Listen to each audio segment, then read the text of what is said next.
customary that this application, an earpiece does not work with it. No, you can use an earpiece. That would be fine. Yeah, it's not working. That's why I'm wondering whether I hope it's not a problem. Okay, let me see whether. Right. Okay.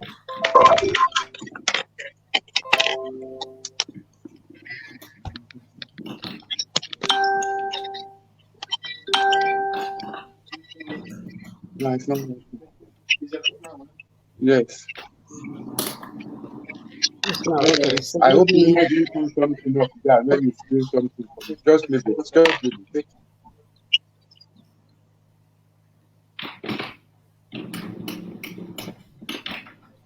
Right.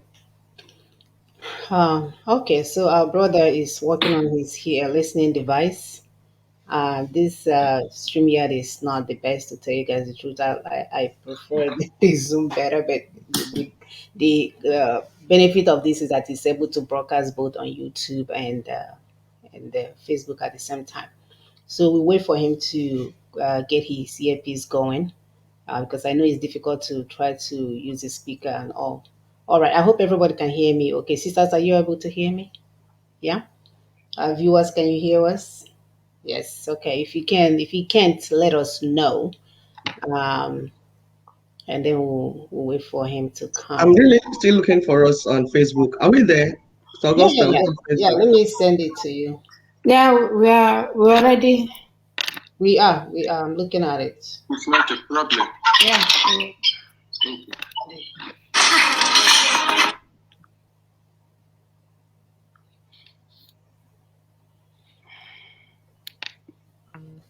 Okay. So see, I just sent it. You should be able to see it now. All It's right. there. Thank you. Oh my Thank God. you. Right. Okay.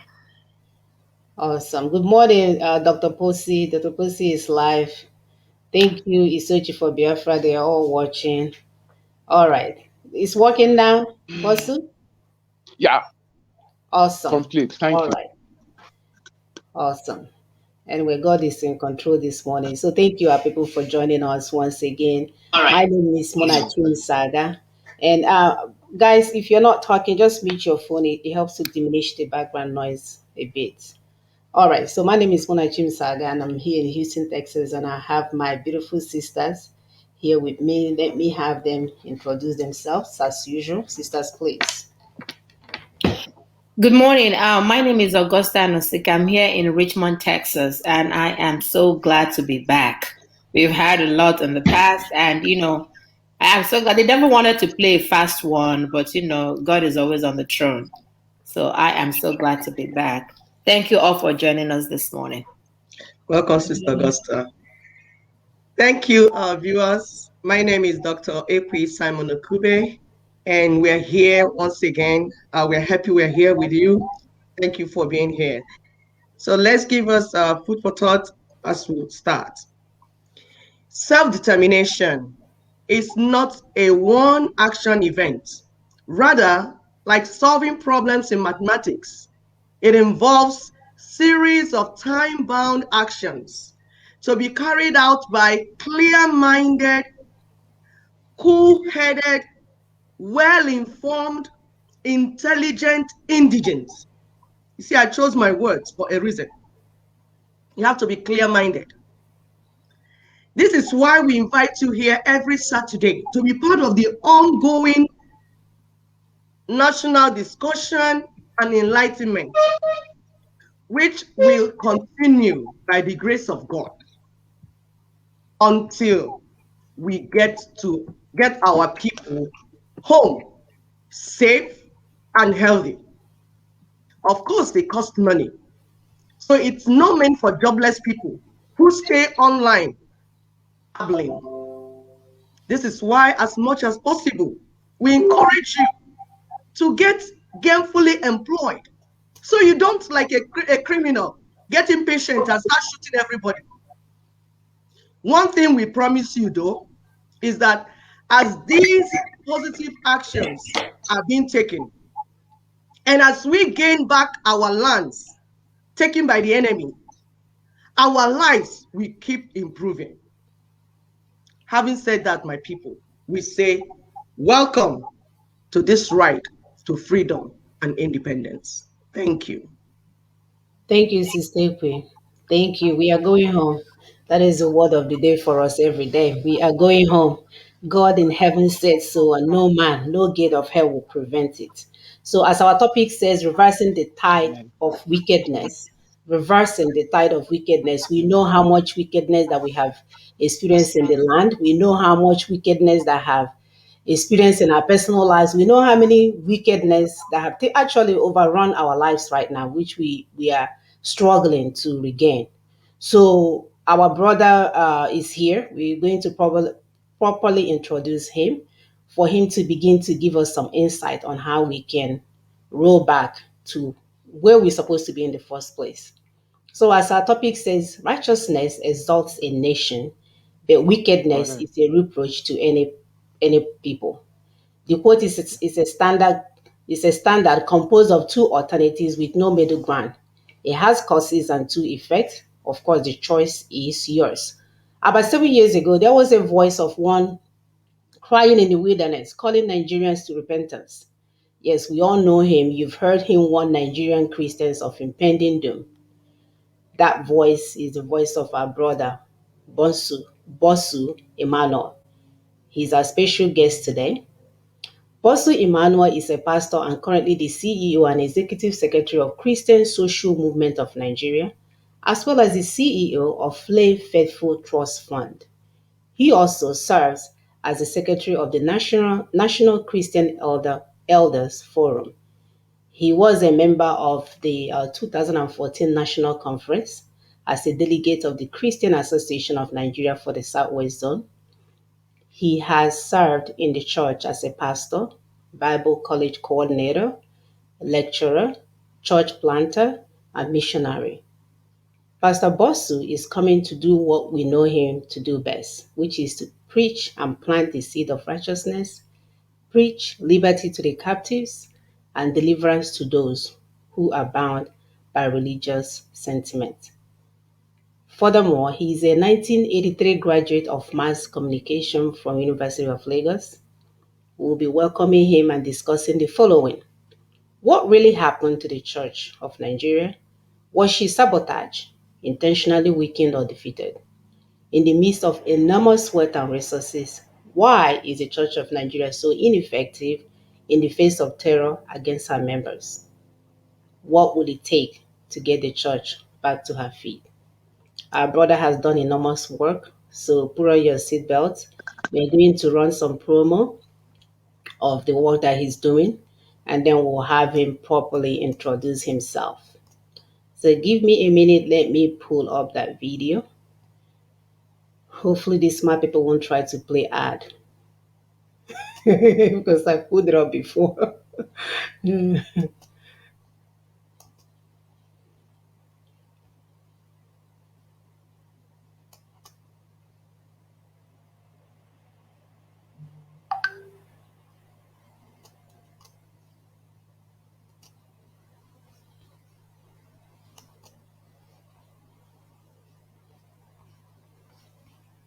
Interesting. My name is Bosu Emmanuel. I commiserate with Nigerian Christians over all the evils that have befallen us and our country in the past few years. The current distresses were avoidable if only godly counsel was accepted when they were proposed a few years ago. Even then, it is still not too late to apply measures that will mitigate the impact and the consequences of all that have been unleashed against us and against our country. The priority step for us right now is to succor persecuted Christians. We need to join hands to take relief and help to our brethren who are languishing in various IDP camps all over the country. There are thousands upon thousands of Christians that have been displaced from their homes, traumatized, and in great distress. It is our responsibility as Christians to succor them and to help them.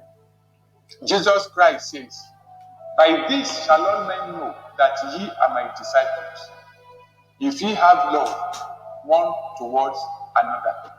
Join us to raise funds that will be well managed, accounted for, and used to help our persecuted brethren. There are children on the IDP camps that have not been to school in over 4 years.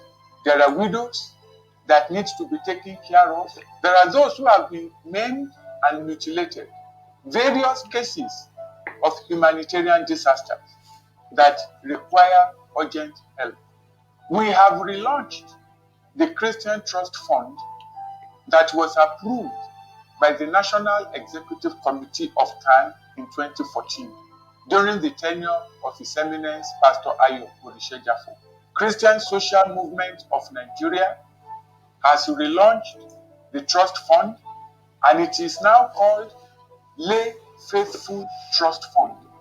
Under this program, every Nigerian Christian is required to contribute 500 naira every month into a central Christian purse. The money could be less, the contribution could be more. The average is 500 naira. 500 naira a month will not affect your commitment to your local church, neither will it affect your contributions to your denominations. If all of us join hands together to contribute 500 naira in a month, we will be able to have sizable amount of money to take relief to persecuted Christians, to help them to rebuild their lives, as well as put in place non-violent structures to defend and protect Christianity in Nigeria. Christianity must not end with us. We shall not be the last Christians in this country. We appeal to you, therefore, to pass this message across to other Christians. Announce it in all the churches that Nigerian Christians, both at home and in the diaspora, we are raising funds to defend, to protect Christianity as well as our vulnerable brethren in the IDP camps. The account number is Christian Social Movement of Nigeria, Zenith Bank, 1014138350. The fund is going to be managed by a board of trustees made up of reputable and competent Christian technocrats. Transparency and accountability is guaranteed. Be assured that your contribution shall be well managed, but we need you to begin to contribute and to support us now. We are in this together. All of us are affected. The Bible says, if one suffers, then all the members will all suffer together. Join us to defend our faith in Christ Jesus. I stand with Christ. We stand with Christ. For more information, please visit csmnigeria.org. And if you require additional clarification, you can send an email to admin@csmnigeria.org.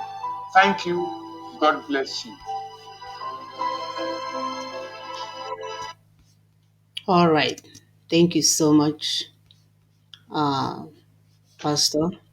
So we'll just have you formally introduce yourself by yourself. I know you already you already did that on the video, but if you kind of like give us a few more pointers. Yeah. Thank you very much. And thank you for showing that short video. It does summarize what is our current burden now. As mentioned, the Secretary of the National Christian Elders Forum, the CEO of Christian Social Movement of Nigeria, as well as at the same time CEO of Lay Faithful Trust Fund. There are other Christian organizations that I also head and I'm involved with, but it may not be necessary to go into all that now. Suffice to say that the assignment that the Lord has given me for now is to advocate for Christianity in Nigeria. And the Lord gave us the ability to be able to foresee what is going on. There is nothing taking place now that we did not foresee. It didn't catch us by surprise. Mm-hmm. And there is nothing going on now that the Lord did not provide a solution for. As of July 2015, which is about roughly 6 years ago, every solution that we needed to stop what you see in Nigeria today was ready, everything was in place. God did not forsake us. God did everything possible to prevent whatever you see in Nigeria today. We were betrayed. And that's why I will keep insisting that Fulani is not our problem. Buhari is not our problem. We are a problem to ourselves. It's like God says to the children of Israel, you stiff-necked people. You are so stubborn. You won't even listen. But I said before you life and death. Choose life. And the people went, they chose death. It was a matter of their choice. So in a nutshell, because I'm supposed to introduce myself, not to start talking about what I do. So that is who I am. Bosun Emmanuel, a pastor, but the ministry now is that of advocating for Christianity in Nigeria. How do we get the church delivered from this mess? Because let me tell you, let me tell you, we're at a very delicate point. If we don't get it right, whatever we see now is child's play compared with what is still ahead. If we don't get it right, and we better get it right. We've come to the conclusion that the group we need to engage now, and that's why I'm very happy to be in this conversation this afternoon. The group we need to engage now is the laity in the church members, the Christian professionals, the Christian doctor, the Christian lawyer, the Christian engineer, even the Christian market woman. That's the group that we need to engage. They are the ones who are going to solve this problem for us. The church leaders are gone, except God raises new set of leadership for us. If anybody is looking for solution from the leadership of Nigerian church, look, all of us, we are gone. Let me stop there. Sorry. No, you did well. I will Thank you. take more questions. Thank you. Yeah. So, by the way, these videos are all online on YouTube. If you want to get more information, like we said, put on your seatbelt. You are about to hear things that will blow your mind. But again, the purpose of this, like our brother said in the one of the audio message that he said he's not saying this to scare you. He's not saying this to bring fear. He's saying this for you to be aware of what's going on, so you can begin to understand how to defend yourself. So, I'm going to play the next video. All these things is a prelude to what we are going today.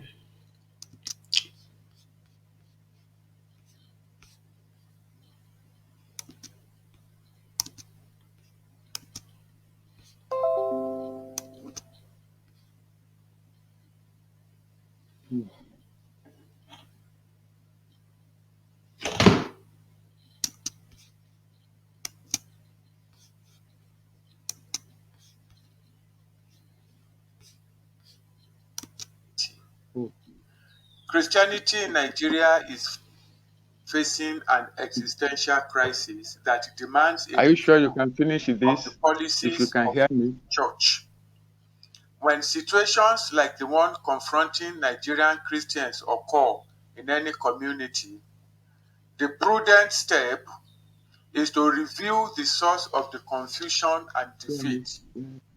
Based on knowledge and truth, men of noble birth will propose and implement remedial measures. The crisis facing Christians in Nigeria should not have gotten to this terrible state, but for a fundamental error by some prominent Christians in applying the wrong therapy to a serious disease. When it was clear that the church was drifting off course, God raised a group of Christian elders to warn Christians, particularly the leadership of the church. The elders advised the Christian leaders to be circumspect and handle the affairs of Christianity with truth. Unfortunately, that godly counsel was ignored. To worsen matters, some undiscerning people in the church arose, campaigning that Christians should love one another as solution to terrible misconducts in the Christian fold. Most of us fail to realize that while love is the nature of God and it is a Christian virtue, love does not set free from bondage. Only the truth sets free. Love will satisfy you at its own expense, show you compassion and even empathy, but it will not set you free. Love will visit you in prison and sit with you in the dungeon, but it will not set you free. Only the truth sets free. Instead of applying truth to critical problems in the church, the Christian leadership applied love. Until the Nigerian church returns to the truth, it will neither solve the problems of Christians nor provide help for Nigeria to chart a course of safety out of its present storm. Only the truth sets free. Whether it is an individual, a family, a church, or a nation, the only solution to any problem is the truth. Only the truth sets free. I repeat that. If someone lies to himself or listens to people who lie to him, he will continue to suffer. The day he is tired of suffering, he will go to the truth. All right. Only the truth shall set us free, and the truth we must hear today. So get ready. Yeah, Pastor Boss, I can't really so when I put the video on, I put it in the full screen, it knocks everything out. So I can't I can't see what you guys are doing in the background. Where you needed my assistance?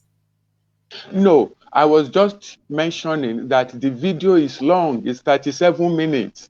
So I was making a sign that you have to play a short section of it. So I didn't know you already had that planned. Okay, I'm okay. Okay. All right, because I was looking at my monitoring screen, I was seeing you going like this. I'm like, what is he doing? Yes, I was doing my hand like this, that you have to cut it short. Okay, now of course it makes sense. All right, thank you And so it's on much. our wall. Sister Mona is on our wall for people to go and finish it. Yes, Okay, yes. all right. Thank you. All right, Sister Augusta, go ahead. No, you're supposed to go on with the second question. Ask him the question. Oh, okay. Yeah. Yeah, that would be go ahead now. Right? Sister Augusta, take the second question. You can go. You can take it. And take it. Okay. Thank you, Pastor Bosun, for being here. We are so elated. We can't even hide our feelings. It's so obvious that some people are real anointed men of God, and you are one of them. Now, let me go to the question. Looking at the church in Nigeria, like the problem of Nigeria, our problem also seems to be foundational. You know, we've talked about this. Just like the foreign bags and the shoes appear superior to locally produced shoes and bags, there seemed to be a big divide between churches that were imported from England, Rome, Germany, US, Wales, everywhere. Locally produced indigenous African churches. One would think that church leaders would close this rank Instead, they have helped in dividing us even further, to the extent that our enemies are very aware of our disunity. Why is it difficult for Nigerian Christians to regard themselves as one, irrespective of their denominations? Go ahead, Pastor. Thank you. Once again, thank you, brethren, all those that I see and all those that I do not see. Thank you very much for the privilege to have this conversation and fellowship with you. It's afternoon in Nigeria. It's going to 5 p.m. now in Nigeria, in Lagos, where I am. The question that you have asked is foundational. And if we get the answer to this question, we shall begin to solve our problems. I will take us back to how Christianity entered Nigeria. The early missionaries, when they came, no doubt they were good Christians, they were God-loving, they were sacrificial, they did fantastic job, but they did not bring church to Nigeria. They did not bring church. They did not bring the body of Christ, which is one. They brought denominations. And mathematicians will tell you that denominator is a divider. They brought denominations. Denomination simply means divisions in the church. Does not symbolize unity at all. Now, the Anglicans were reporting to England. The Catholics, they were reporting to Italy, Rome. The Baptists, they were reporting to America. The Lutheran, they were reporting to Germany. And on like that. So under such a situation, the atmosphere of competition grew amongst brethren because each person has to report to a different master. And each person will receive a different instruction from a different master. And each church will receive different goals, different objectives from different masters. So the churches were competing with each other. When independence came and the colonialists left, the indigenous church leaders, Nigerians, who took over the leadership of Christianity in Nigeria, proceeded to build upon that faulty foundation. Now, at independence, all the churches should have come together and said, look, this is our country. Let's form a national Christian body and run a national Christian agenda. The Catholics had their own agenda. The Anglicans were running their own agenda. The Baptists were running their own agenda. And they built upon that faulty foundation. So the division was sustained. Along the way, God tried to step in and solve the problem. The Christians in the north, under the leadership of late Ambassador Jolly Yusuf Tanko, saw that the way the Sardauna was going, Sardauna had the plan of Islamizing the entire north and using the machinery of state to force everybody to become a Muslim. So Ambassador Jolly Tanko saw the need that we need to unite Christians if we are going to survive. So in 1965, they formed Northern Christian Association of Nigeria in 1965. Then they called the Christian leaders in the South to join them so it can become a national association. The church leaders in the South were having a nice time, so they didn't respond. The jihadists started building their structures little by little. Let me tell you a story so that we will have a proper perspective about how we got into this problem. I will come back to this issue of the church. Now, let me now share with us how Islam now came in, how Islamists now came in, not even Islam. Because we need to understand there is difference between Islam and Islamism. There's difference. There's difference between Islam. Islam is totally different from Islamism. Islam is religion. Islamism is not a religion. It is a political ideology that says wherever Islam is, Islam must dominate. If you look at the Nigerian setting, for example, in Yoruba land, which has a sizable number of of Muslim population, the Yoruba man treats Islam as a religion. That's why they are tolerant.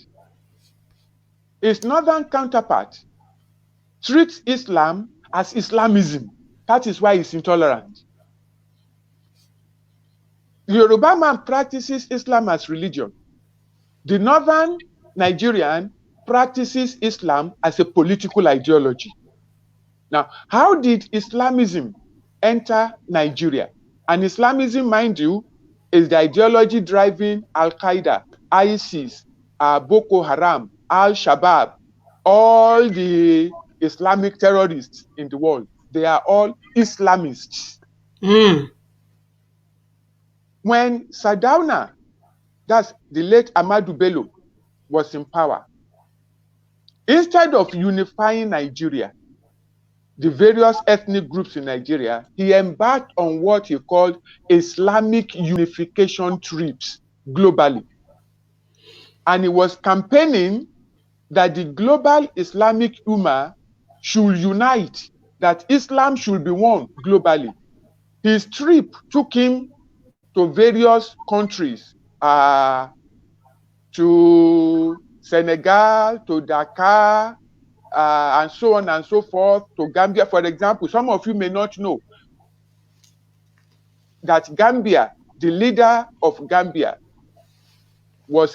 came to Nigeria to study. His name was David Jawara. If you remember Dauda Jawara of Gambia, who ruled for a long time as if he would never leave the place before he died. David Jawara was converted to Islam by Sardauna, and he became Dauda Jawara. And then he returned to Gambia and turned Gambia into an Islamic country. Now, the Sardauna went as far as Saudi Arabia, and his efforts led to the first Islamic League conference in 1962. It was in the process of that Islamic unification that he got to Egypt. Now, I need to mention this. On that his trip, he was accompanied by Sheikh Abubakar Gumi, the father of the present-day Ahmad Gumi, who is now the negotiator with the bandits. Now, Sheikh Gumi was with him in all of the unification trips. When they got to Egypt, Gumi came across the handbook of Islamic Brotherhood, and he brought that handbook to Nigeria. Now, let me explain what the Islamic Brotherhood is.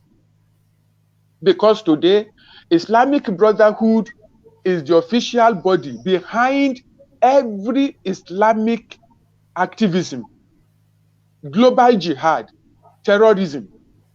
They are into education, they are into media, they are into politics. They've taken over Europe, and they are now set to take over United States of America. They are the ones behind Obama, and they are the ones behind your current president, Joseph Biden. All of them are working for the Islamic Brotherhood. Now, the Islamic Brotherhood came into existence in 1928. Before 1924, the global power, so to say, in the East was the Ottoman Caliphate, the Ottoman Empire.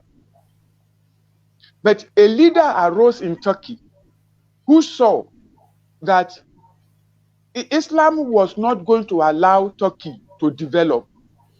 So this leader, Kemal, Mustafa Kemal, his title was Ataturk. Ataturk means the father of the Turks. So he was known as Ataturk Mustafa Kemal. In 1924, Kemal disbanded the Ottoman Caliphate, stopped men from wearing beard, stopped women from wearing hijab, and adopted Western civilization for Turkey so that Turkey can be civilized and develop. Some Islamic radicals felt that what Ataturk did was a betrayal of Islam. So in 1928, at a village called Ismaila in Egypt, a man named Hassan al-Banna, in company of some other radicals, started the Islamic Brotherhood. When the Islamic Brotherhood started, they have two goals. Number one, to implement Sharia globally. Sharia. And number two, to revive the Islamic State known as the Caliphate. So that is where ISIS got its name from, Islamic State. And that's why the first leader of ISIS, I think it's Abu Bakr al-Baghdadi, calls himself the Caliph. Now, the agenda of the Islamic Brotherhood is to have Sharia all over the world. And number two, to revive Islamic Caliphate. So those two agendas are running full steam in Nigeria. The handbook which they use, the Islamic Brotherhood, Gumi brought that handbook to Nigeria and started implementing. Wow. That was what led to the formation of Jama'atu Nasril Islamic Society. Jama'atu Nasril Islamic Society is called Society for the Victory of Islam. Victory of Islam against who? Who is the enemy that Islam is fighting, that Islam wants to have victory over in Nigeria? Now, in 1983, riding on Jama'atu Nasril Islamic Society, OIC had a conference in London. I mean, I spoke a little bit about that in the message that most people must have heard. Mm-hmm. And they said they want to turn Africa into an Islamic continent. And to be able to do that, 7 countries in Africa must primarily be Islamized. If those 7 countries are not Islamized, then their goal of having Africa as an Islamic continent cannot be realized. And the 7 countries are, number 1, Nigeria, Liberia, Cote d'Ivoire, Malawi, Kenya, Congo, South Africa. Now, of these 7 countries, the one that is crucial, that they must get at all costs, that once they get that one, all the other ones will just fall like a pack of domino. It's Nigeria. So OIC said Jama'atu Nasril Society does not have the capacity to do what they have in mind. So they set up another organization called Islam in Africa Organization. It was Islam in Africa Organization that conducted the conference in 1989 and issued the Abuja Declaration. And the Abuja Declaration in its communique said they want to eradicate in all its forms and ramifications Christianity and all non-Muslim countries in member nations. To eradicate in all its forms and ramifications. So whatever symbolizes or represents Christianity is meant to vanish in Nigeria. Now, all that had started work in the 1960s. Then it became the question of how do they overpower the Christians? Because they are too much. They are very educated, they are very intelligent, so they manipulated us into the civil war. Most Christians still do not understand what happened with the civil war, with the Biafra civil war. They thought it was Ojukwu fighting Nigeria. But the truth of the matter is that the civil war was Christian fighting Christian. It was Christian Ojukwu fighting Christian Gowon. And Christian Danjuma, Christian Joshua Dongoyaro, Christian Benjamin Adekunle Fajuyi, Christian Effiong, Christian Okoro, Christian Obasanjo, Christian Alabi Isama, with the Christian land as the battleground. So the Christians fought themselves, weakened themselves, killed over 1 million of themselves, and the Muslims sat back, they were watching. Do you hear any Muslim officer who distinguished himself during the civil war? No, it was the Yoruba soldiers, the Middle Belt Christian soldiers, the Igbo soldiers. So we fought ourselves, decimated ourselves, weakened ourselves, and then at the end of it, Gowon came and said, no victor, no vanquished. No, somebody was vanquished. It was the Christians. By 1975, the jihad started.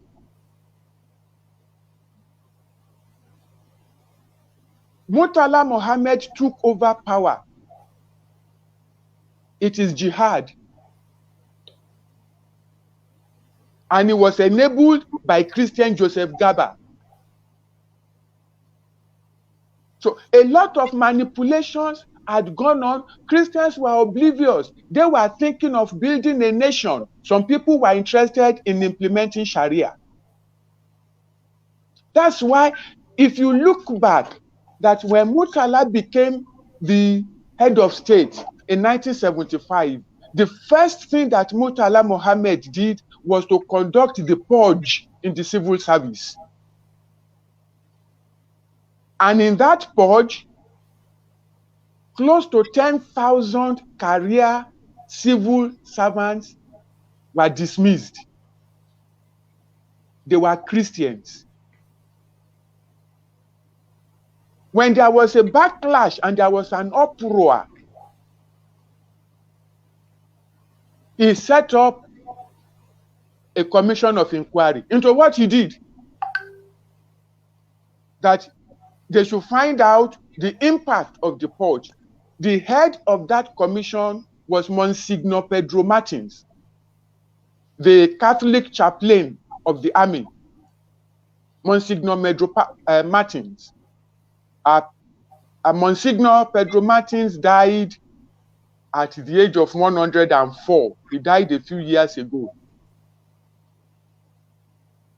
Monsignor Martins investigated and produced a report that 98% of those who were dismissed under the purge did nothing wrong to warrant dismissal. Murtala dismissed him, he fired him immediately for producing such a report. He was dismissed from the army immediately. Now, with that purge was the gateway to two factors that are troubling Nigeria till today. Two factors: corruption, mediocrity. It was that purge, corruption and mediocrity. How did it come in?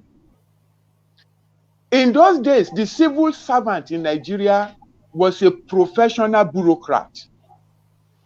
He did his work professionally. He would not take a bribe. He would not steal. He would not lie. He lived in government quarters. When he's at a top level, he uses government vehicle. When he retires, he collects his gratuity and he goes back to his village. That was the civil service. When Murtala Muhammad did the purge as jihad, the civil servant, the professional civil servant, was driven out of his official quarters. His official vehicle was taken away. He suddenly found himself without money, without house, without car, without status. Many of them died. From that moment, the civil servants developed the habit: you better start saving for the rainy days. That was how corruption started. Now, nobody can control it. Then mediocrity. To fill the space of those professional civil servants, Murtala Muhammad now went to the north and brought northern workers of native authorities, people who can barely read and write, to fill the position of the civil servants. So you now have a permanent secretary who cannot construct a simple sentence in English, does not understand anything about policy formation. But Murtala put all of them in the civil service, that they are Nigerians. They are the ones. That's why everything was dive. And from that day till now, Nigeria has not recovered from mediocrity. You see, these people have been dealing with this country for years. But the Christians were thinking of, we build a country. It's only Christians who talk about national interest. They only talk of northern interest. Now, back to the issue of the church. When the late Ambassador Jolly Yusuf Tanko saw what was going on, said the church has to unite. So the Northern Christians quickly formed Northern Christian Association. The Christians in the South did nothing until 1976, August 1976, when Obasanjo, as the then military head of state, wanted to introduce the recitation of the pledge. I pledge to Nigeria, my country, to be faithful, loyal, and honest, to serve Nigeria with all my strength. And since most of the schools were mission schools, so they called the leaders of religions, Christians and Muslims, to Dodam Barracks. Then the capital was Lagos and the seat of power was Dodam Barracks for a meeting. When the religious leaders arrived, Obasanjo delegated Shehu Yaradua, the senior, to conduct the meeting because he was chief of staff, supreme headquarters. When the meeting was about to start, Yaradua called a Muslim cleric to say the opening prayer.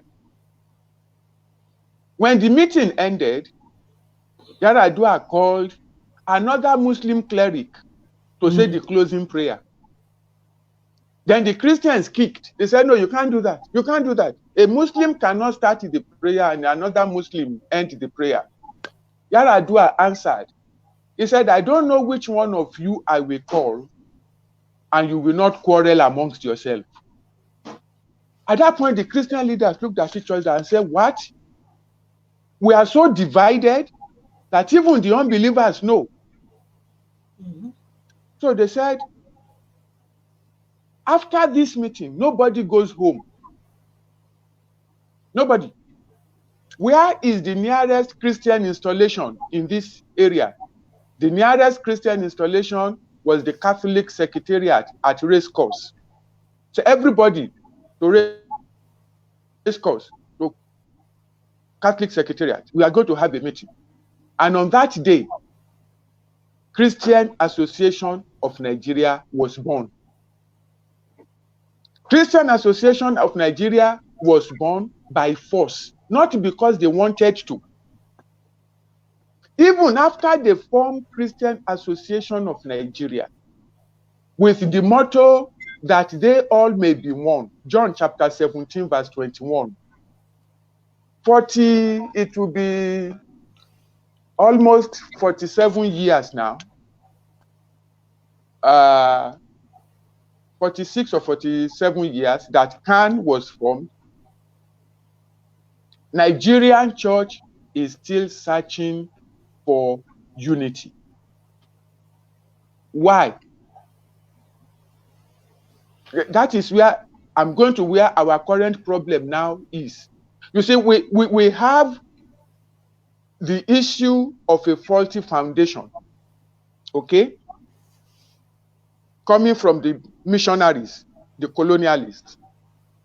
Then we have the problem of the seed of discord deliberately being sown by the Islamists who were executing a global agenda. They were not even executing a national Islamic agenda. It was, and it still is, a global Islamic agenda. So whatever is going on in Nigeria is connected with whatever is going on in Pakistan, is connected with whatever is going on in Kenya, it's connected with whatever Islam is doing in UK, what Islam is doing in America.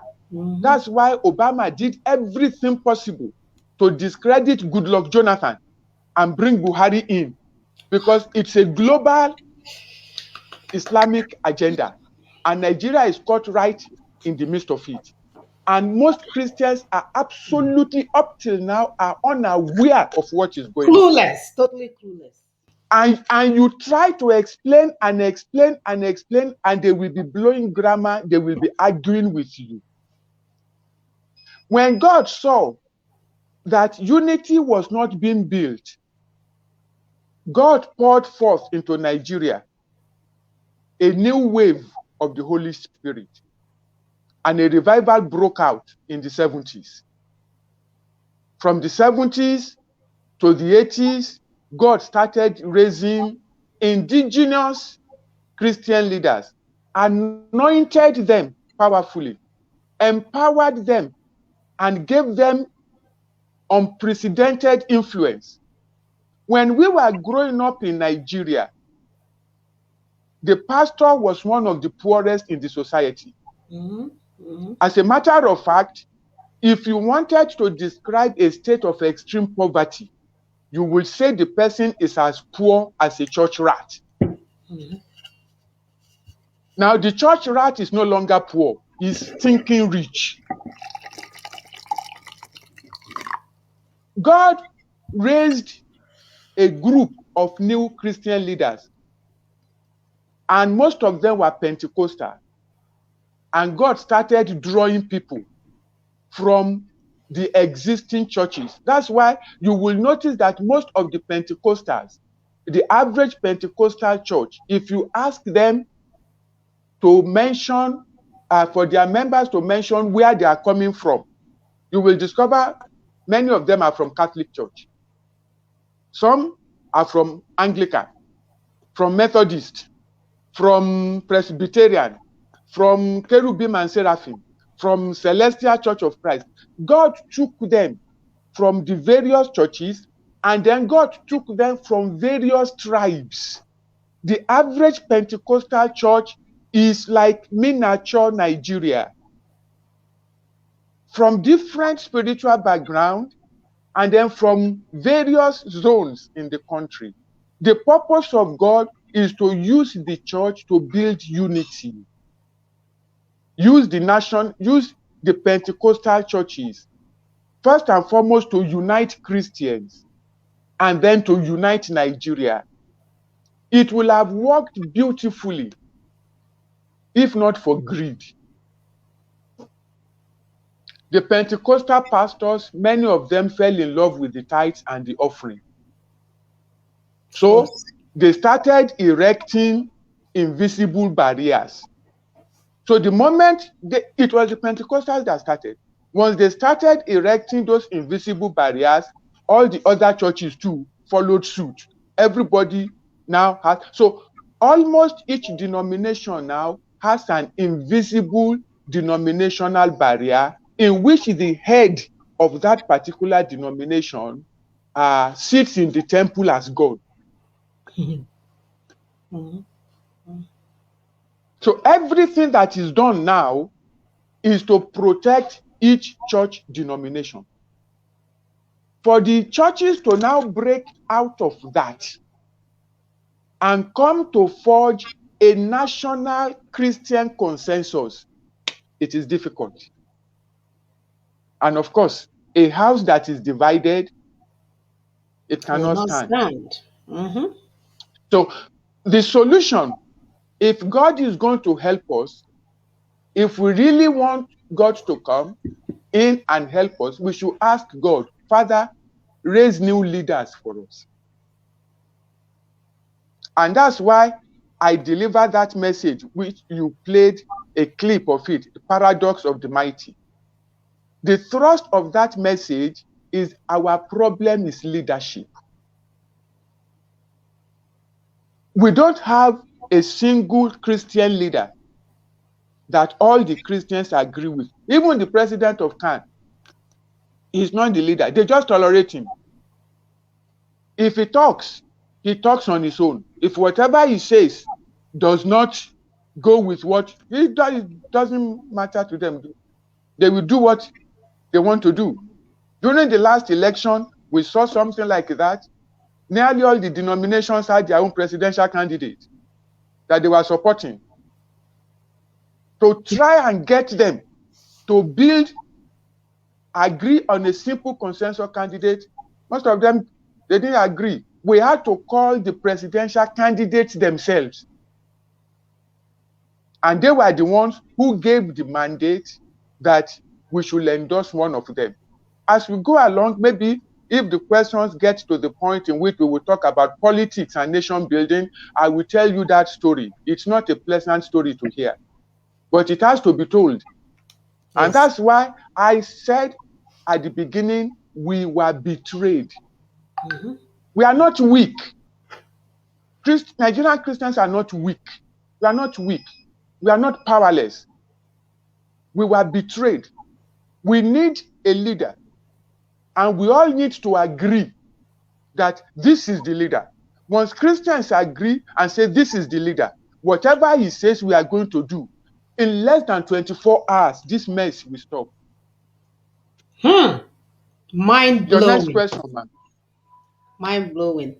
Thank you so much for that insight. I mean, this is awesome. Please, our viewers, we have to share this information. If you are sitting here watching us and you have not shared this video, you are one of the enemies, really, because we want to get our people out of this hellhole that they find themselves in. So you don't get to sit and watch it. Start sharing. If you can even text people and say, please log in, because sometimes when you try to tell these stories yourself, especially if you're like me, you will miss half of them, if not 75% of them. So please, we need people to log in so they can begin to hear by themselves exactly what was said and how it was said.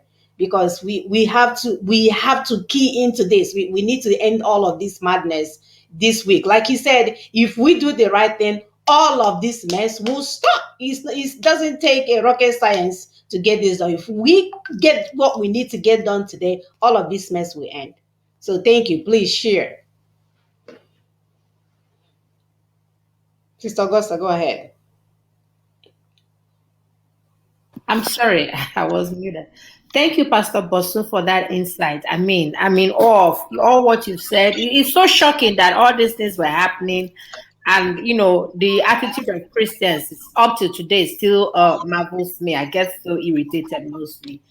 Anyway, the after that video, the audio that you put out for everybody to listen to, people listened to that audio and they were shocked. They didn't understand the fact that Nigeria, that is supposed to be a secular country, ended up being a Muslim country. How Babangida paid $21 billion to OIC and all the rest. And how the Eastern Christians or pastors became mercantile Christianity that is being practiced in the Eastern region. So I just wanted to read one of the letters that you received from the Redeemed Christian Church of God, telling you to stop disseminating lies, even though they know that all what you said in that audio is the truth, the plain truth, and nothing but the truth. Let me go ahead and read it. It's a very short letter. I'll be very fast. The letter was written on the 3rd of October 2014 from the national chairman of was addressed to the national chairman of APC. So now let me read. There's a circulation of that's okay. So from where? From which church? For Redeemed Christian Church of God. Okay, so we're talking about Pastor Adeboye. Adeboye, yes. The GO. The GO, Almighty Pastor Adeboye. So this is how Christianity was sold. We want to hear it, Sister Augusta. Yeah, that's right. That was how it was sold. Because after the circulation of that audio, Pastor Adeboye now wrote this letter. And woke up all the Christians. The audio that woke up the Christians. And the Christians were ready to take action. But somebody sold the Christians. Read, my sister, because we will show evidence on this platform. Exactly. So I'm going to read the letter. The letter was addressed to the APC, the national chairman of All People's Progressive Congress, APC. And it was written it's directly from the Daddy GO of the Redeemed Christian Church of God. Now, circulation of very offensive, provocative CD. We greet you in the name of our Lord Jesus Christ and bring you peace, joy, and gladness in the matchless name and grace. Thank you for your letter dated September 30th, 2014, sent to us by email. The General Overseer is surprised at some of the false allegations contained therein. The CD recording of one Reverend Bosun Emmanuel, which you referred to, and which has apparently been in the public domain for some time, was indeed brought to the attention of the body of Christ and the GO. For the avoidance of doubt, the General Overseer specifically asked the pastors to ignore and pay no attention to all the references to political parties, including the APC. In the compact disc, we are neutral and apolitical. We pray for all, irrespective of political persuasion or creed. We are carriers of the good news of salvation of mankind. Yeah. And through our Lord Jesus Christ, we follow peace with all men. We did not endorse divisive comments in any form or shape. We have sons and daughters in all political parties. We agree with you that the allegations are wickedly false. That was quoted. It was quoted on quote. Prophecy that God, Elohim, Eloha, Elohim, sent to the church to warn the church of impending doom. A so-called church leader said it was wickedly said. That means God is wicked for sending us to warn us. Read, my sister, or have you finished? I never finished. Finish. Wickedly false. unsubstantiated, ill-conceived, and in all probability being out or born out of mischief. Partisan politics is alien to us. We have asked anyone who might be in possession of the CD to return them. We have asked all pastors to bring the foregoing to the attention of their respective congregation immediately. In conclusion, we with the uh, Jesus Christ, we with so received all involved that one day we shall all give account of every idle word uttered before God. In the meantime, we assure you once again of our love and well wishes for your party and all parties, and pray that all things will work together for the good of our nation. This was signed by Pastor A.A. Olorunmimbe, Office of the General Overseer. This is the day he himself will give account. Today, he will give account of those idle words today. That is today. Continue, So, Sister. my question, in 2014, Pastor Bosun, you raised an alarm about APC's mission in Nigeria. The Christians were getting ready to collectively reject APC. But in one dramatic move, one commando move, we saw the clergy endorsing Buhari and APC. Today, many notable men have come out to apologize to the Nigerian people for selling them to terrorism and horror. But till today, our church leaders have refused to see any wrong in what they did and have refused to apologize and make amends. Now, my question, is this as a result of these leaders developing reprobate minds according to Romans chapter 1:28, or do you think they are all still redeemable? I don't even know if they are redeemable. Maybe you just combine the next question. Oh, let me so that combine we the wrap two them questions. together. Yes. Exactly. My second question. Many people keep asking, what is wrong with black man? He thinks only of himself and his stomach rather than collective interest and common good. For instance, Obasanjo spent 8 years in office, Jonathan 6 years. Collectively, 14 years, these men that call themselves Christians had the opportunity to restructure this country or change the constitution. Even when in 1987, the news broke that terrorist international training camps were being set up in Kaduna, Zaria, and Jigawa, rather than set up a counter-terrorism system, Obasanjo accepted Sharia in 12 contiguous core northern states. On the other hand, Buhari, another black man within 4 years, has turned the entire Nigerian system in favor of his terrorist kingsmen. Please, can you help us unlock this puzzle? Could the problem be with the mercantile Christianity being preached today in our churches? All right, Pastor, go ahead.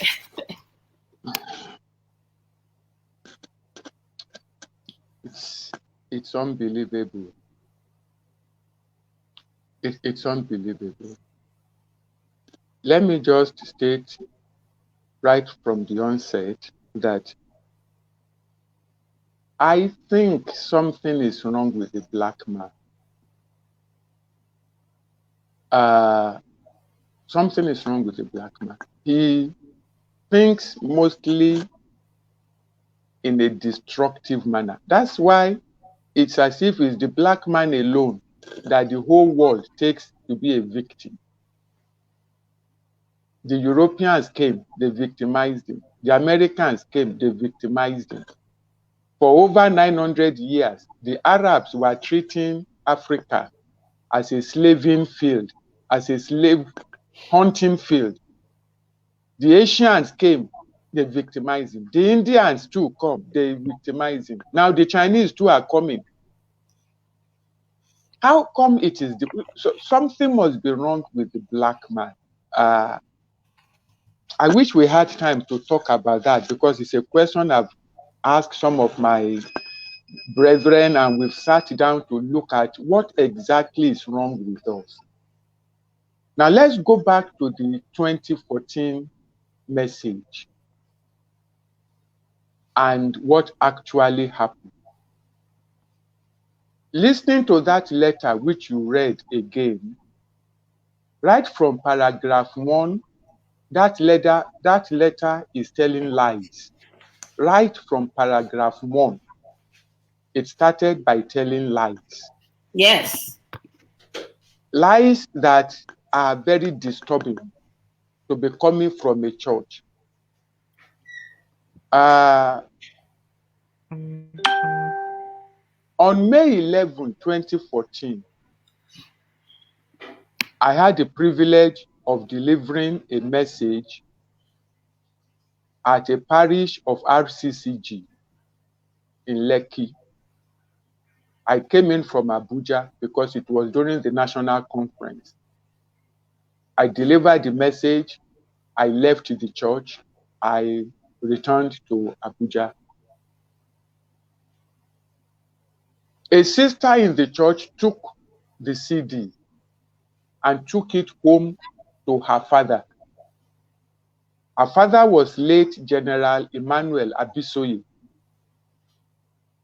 And she told her father that he should listen to this CD, that a man came to their church today to preach, and she wanted her father to listen to the message. I later got to meet General Abisoye. He's dead now. Very fine gentleman, very, very decent Christian. And General Abisoye told me himself that when he played the CD the first time, that he shook his head.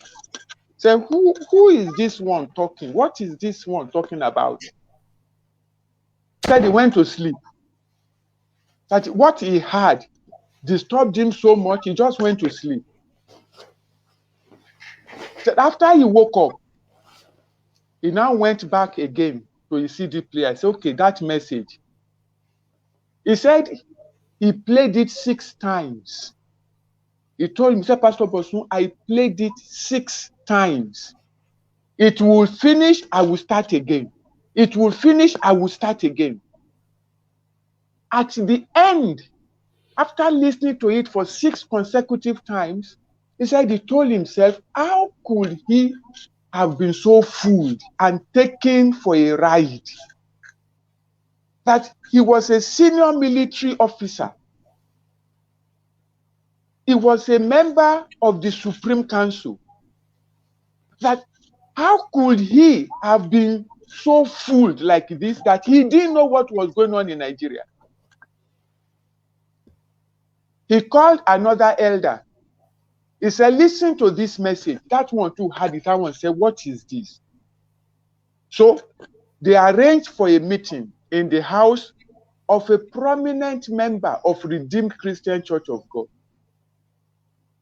I will not mention the name of the elder, but a prominent, very prominent member. And they invited some other Christian elders there. And General Abisoye went with the CD and with his CD player. He said he played the message. He said, Pastor Bosun, when the message was going on, you could hear a pin drop. He said the moment they finished playing the message, the elder said, Pastor Adeboye must hear this one. That this CD must go to the general overseer of Redeem. So they took the message to him.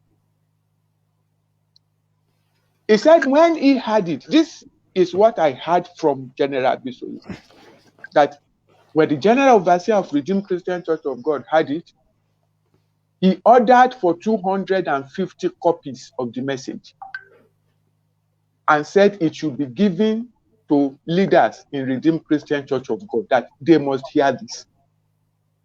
During the August Ministers' Conference in 2014, remember I shared the message in May 11, 2014.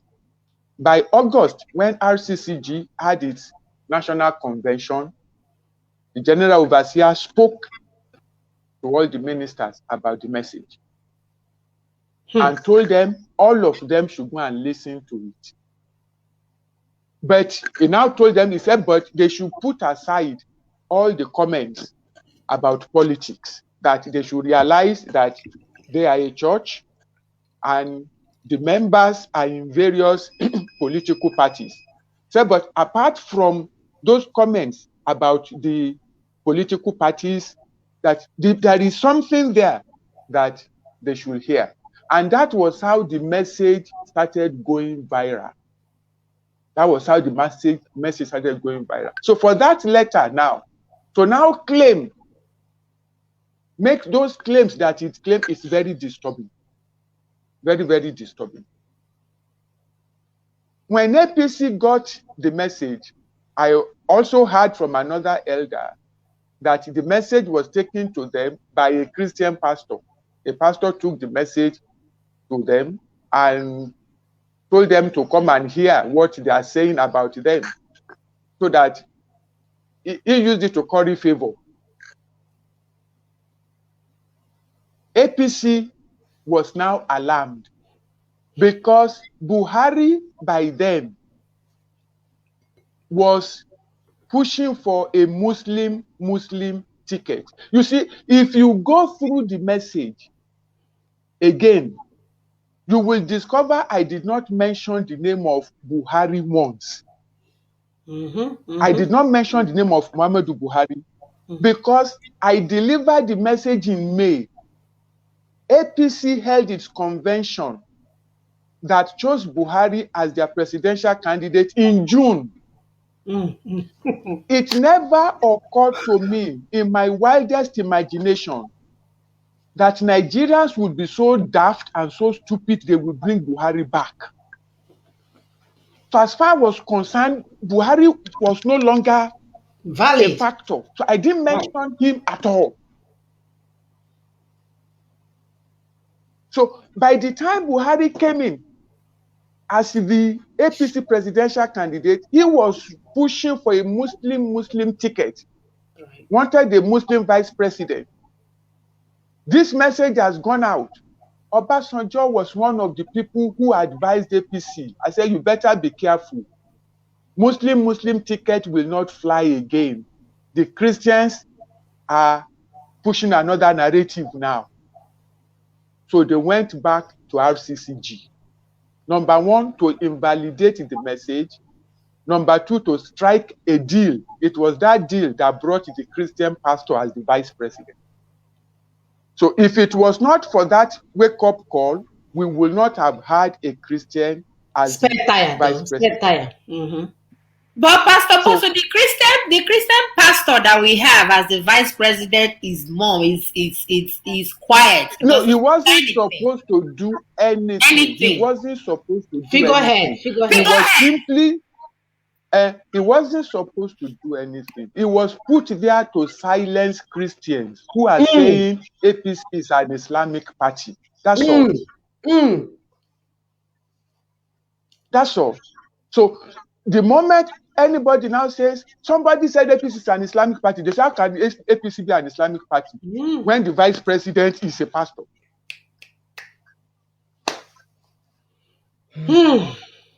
That was his role. That was all he was meant to do. And he did it. Finished. That's all. He wasn't supposed to come and represent you or fight for you. So forget that one. Now, going to what now happened. That was in 2015. We could have attributed 2015 to an error of judgment. People could come out and say, well, it was an error of judgment. To err is human, to forgive is divine. There is nobody who does not make a mistake. Even Samuel, the great prophet, he too nearly poured oil on the head of Eliashib and on the head of Shammah. And if not that, God kept telling him, even the prophets too at times make mistakes. And if God does not stop him, then the prophet, okay. But how about in 2019? After Buhari has now shown his true character, how did he come back in 2019? Again, these same church leaders. We had succeeded in bringing Christian Christian presidential candidates together. The meeting was held in my office. The meeting was held in my office. 30th November 2018. And we met 13 Christian presidential candidates. And they gave us the mandate, endorse one of us. All of us will support that one Christian presidential candidate. Our plan was to get a single Christian presidential candidate. Then Atiku and Buhari are both from the north. They will divide the votes of the north. We will unite all the votes of the south and that of the middle belt and give it to just one individual. There is no way they will have been able to rig that election because it will have been too glaring. It was our church leaders. In fact, we wrote a report on it and the report is online. We placed the report online. Factors that led to I can't remember the exact title. If I remember it, I will type it and send it to you. I will even send the document to you anyway after this meeting. We wrote a report. The people who deliberately, it was done deliberately. Buhari was brought back deliberately by Christian leaders. Quote me. It was done by Christian leaders. Without Christian leaders, Buhari could never have been president in 2015 and he never could have returned in 2019. So when people are now declaring fasting and prayers that God should come and deliver us, do you know who God is? You think God is a fool? God warned you. You went, you did what you wanted to do. Then he told you don't do it again. You did it again. You are now fasting and asking God to come and fight. Which one concerns God? God has already spoken what he's going to do. I delivered the message at the beginning of this year. That's the second video that I sent to Dr. Ikwi. I sent a video to you that I sent to the church at the beginning of January 2021, 1st of January 2021. That what God is asking for now is repentance. And that repentance. Sorry, Pastor. Viewers, that video is on our wall. The remnant, message to the remnants. Thank you. Go ahead, sir. Okay. All right. And that repentance has to start from the church leaders. Look, the prominent people who brought Buhari to office, who are not pastors, they've come out publicly. They have apologized. General Olusegun Obasanjo has come out. He has apologized for the role he played in bringing Buhari into power. Professor Wole Soyinka has come out publicly. He has apologized for the role that he played. Chief Dele Momodu has come out publicly and apologized in tears for the role that he played. No church leader has come out to apologize. No Christian leader has accepted responsibility for the role that he played. So we are having a problem of personal selfish interest. When leaders only think of themselves and not of the people they are leading. Of course, we know a lot of things exchange hands. They didn't support APC because they like the policies of APC. They are not supporting APC because they like Buhari or because they are dear to Tinubu. It is because something has exchanged hands. And so long as people continue to put their personal interest above that of the corporate interest of the body of Christ, it's going to be difficult. That's why I will take you back to what I said earlier. Let's pray for God to give us new leaders. Our problem is leadership. We have a leadership crisis in the Nigerian church. And let me tell you, the problem that is going on in Nigeria today, only the church can resolve it. Because it is a religious crisis. Only the church. It is now politics of religion. Islamism versus Christianity. Islamism is organized for battle. Up till now, the church is still not organized. Till I'm talking now, they are still pointing fingers. They are still saying this one is, but face the truth. They refuse to face the truth. So that is our problem, my sister. Simply put, it is greed. It is greed that brought us to where we are. Greed. If we can resolve the problem of greed in the church, and greed is the function, is the outcome of the prosperity message.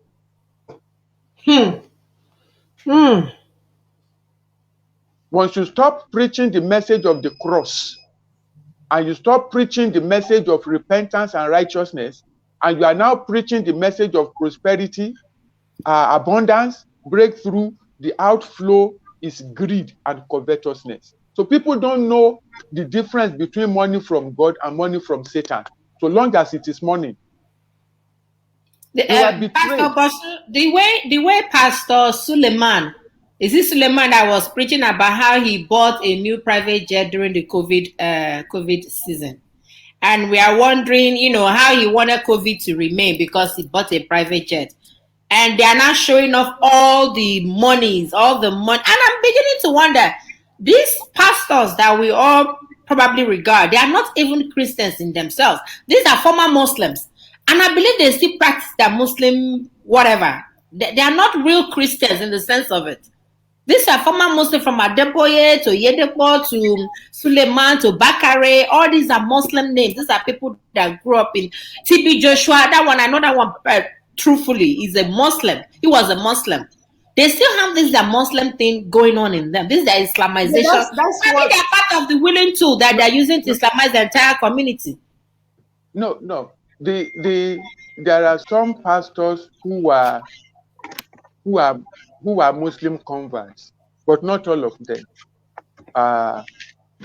Pastor Bishop Oyedepo, Pastor Adeboye, they have Christian roots. There are some who are actually Christian. But you see, the problem is this, my sister. It's the problem of the human race. God gives a man a gift. The gift becomes more important than the giver. That was what led to the fall in the garden. God gave Adam a wife. The wife became more important to Adam than God. So God said this, the wife said that. So Adam did what the wife said. That was what brought the human race into, the gift became more important.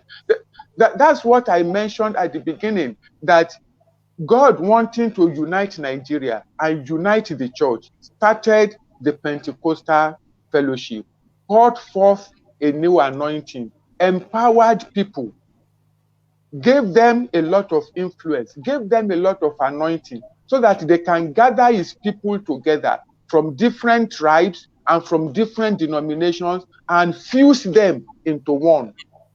Some of them received that calling, they received that commission, they received that grace, and attention shifted from God. Today now, in most assemblies, they worship the man of God,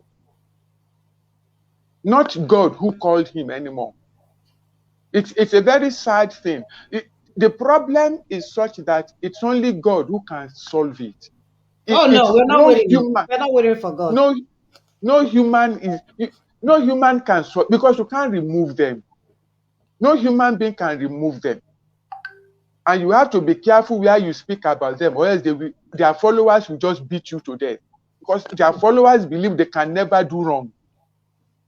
So we need God to come in and resolve this problem for us. That is the area in which I agree with prayer, that let's continue to pray. Lord, please give us new leaders. Raise leadership for us.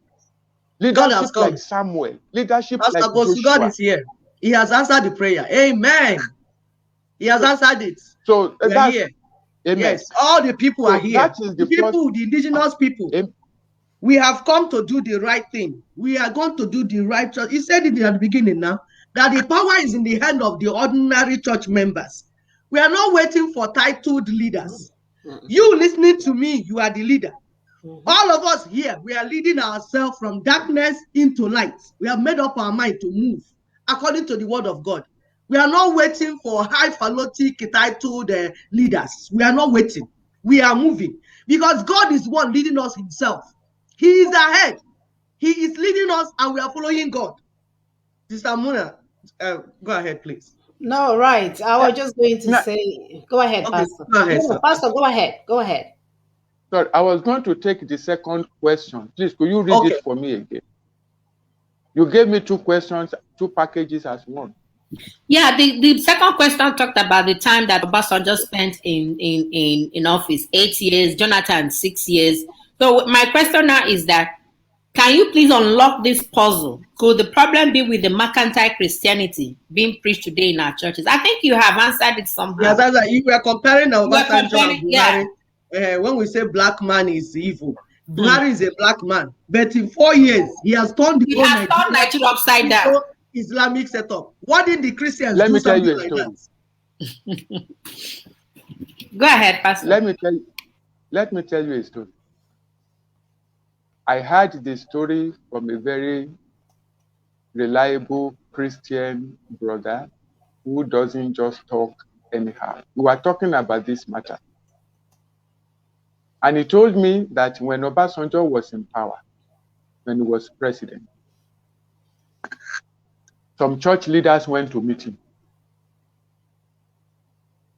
For the sake of decency, he did not mention the names, but he said some church leaders went to meet him to complain about two things: about corruption, about energy problem in Nigeria.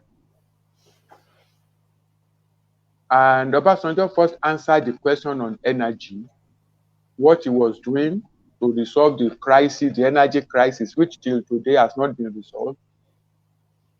Then he now came to the issue of corruption. He now brought up some sheets of paper, blank sheets of paper, and distributed it to all the church leaders, one after the other. He said, you mentioned corruption in my government and that I should tackle the issue of corruption in the country. He said, that is no problem. He said, but please, on that sheet of paper, write for me anyone in my government whom you know is corrupt. While you are compiling your own list, I will also be compiling my own list. So Obasanjo started writing his own. Of course, no church leader wrote the name of anybody. When he finished, he now said, do you have anything? All of them said no. He said, okay. You don't know anybody in my government that is corrupt that you can put the name down. They said no. He said, okay. He said, anyway, I have the names of some people in your churches who are corrupt. He now mentioned this one. He said, this one, his file was just brought to me by EFCC. He stole X amount of money from his bank. He built this house here, here, here. He's a member of your church. This one, mention another name, is a member of your own church. EFCC is still investigating her. She stole amount, houses, land, property with stolen money. She's a member of your church. You, in your own church, this one is a member, is being investigated for this and this and this, and it went on and on and on like that. He said, now listen, why I'm telling you this, all these people are in your churches. If you keep protecting them inside your churches, and you keep tolerating them inside your churches, then you are coming to me to complain about corruption in Nigeria. How will corruption be solved? They never went back after that to talk about nationalism. Of course. Corrupt people talking about corruption. So Fantastically corrupt people.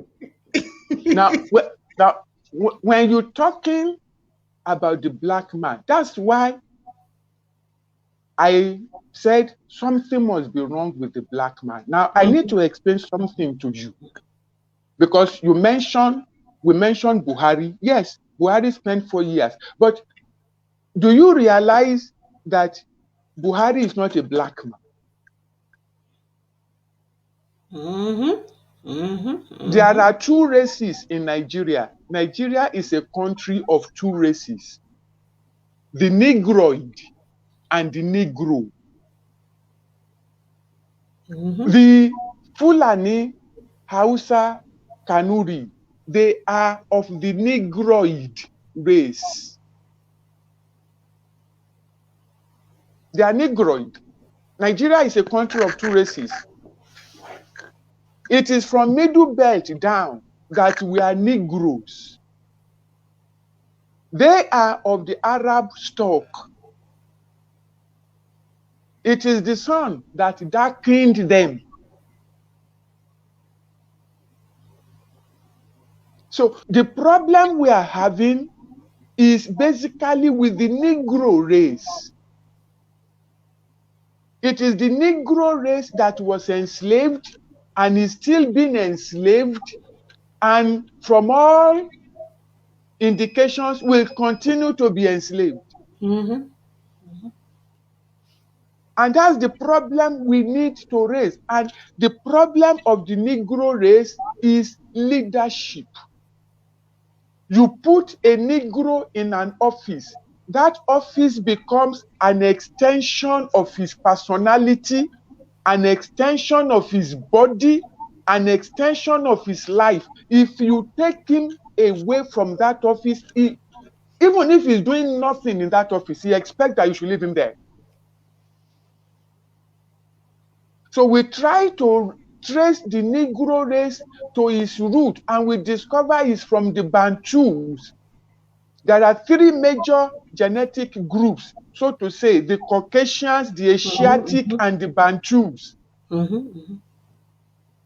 That's why the behavior of the Negro in Nigeria is the same in Ghana, is the same in Kenya, is the same in Tanzania, is the same in Uganda, is the same in Congo.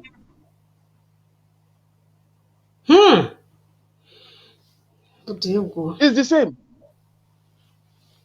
The Negro has a careless habit of mind, vain, easily impressed, and very subservient. Look, take a Negro master's degree holder, make him a supervisor at a construction site. That work will not be done. He holds a master's degree in civil engineering. That work will not be done. The first thing he will do is he will bring his girlfriend to the site, so that his girlfriend will see how many people he controls. Then his relatives will come and visit him at the site. And then he will come late because he's the boss. And the work will, even if the work is done, it will be done shabbily, it will be done in a shoddy manner. Go and bring a technician who just finished high school, but is a Lebanese. Don't even go to Germany. Just bring a Lebanese and bring him to that same site and tell him he's the overall supervisor controlling the master's degree holder. Then the work will start moving. That's when they will work. Look, somebody posted an article recently. He said people are saying some Nigerians have money that they refuse to invest. He said, him that is writing that he has more than sufficient money to open factories.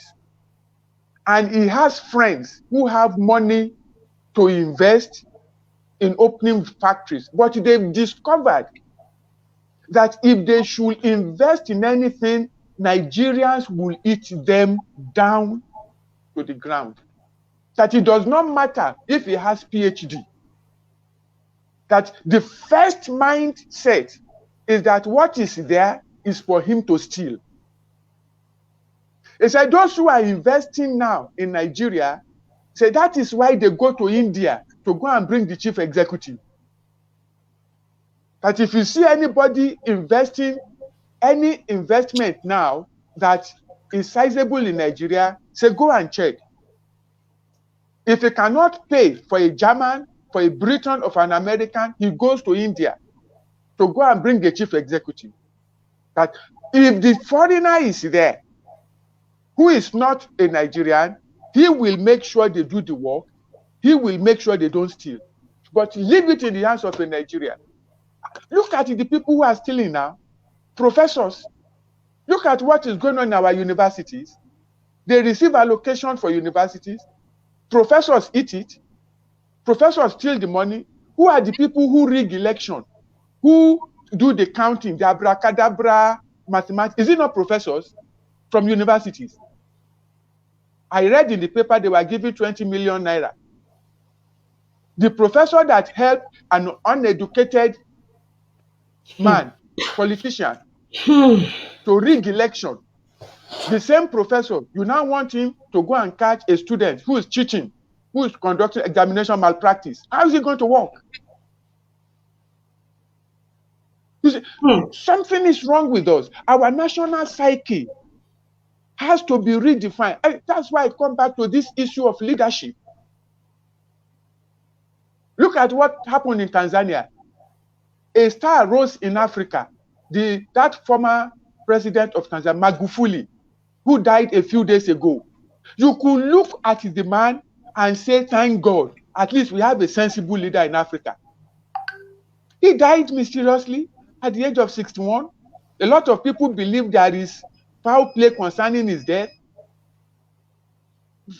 I don't know how far it is true, but the man is dead. And look just beside him, Museveni in Uganda. Is that what you are going to call leadership?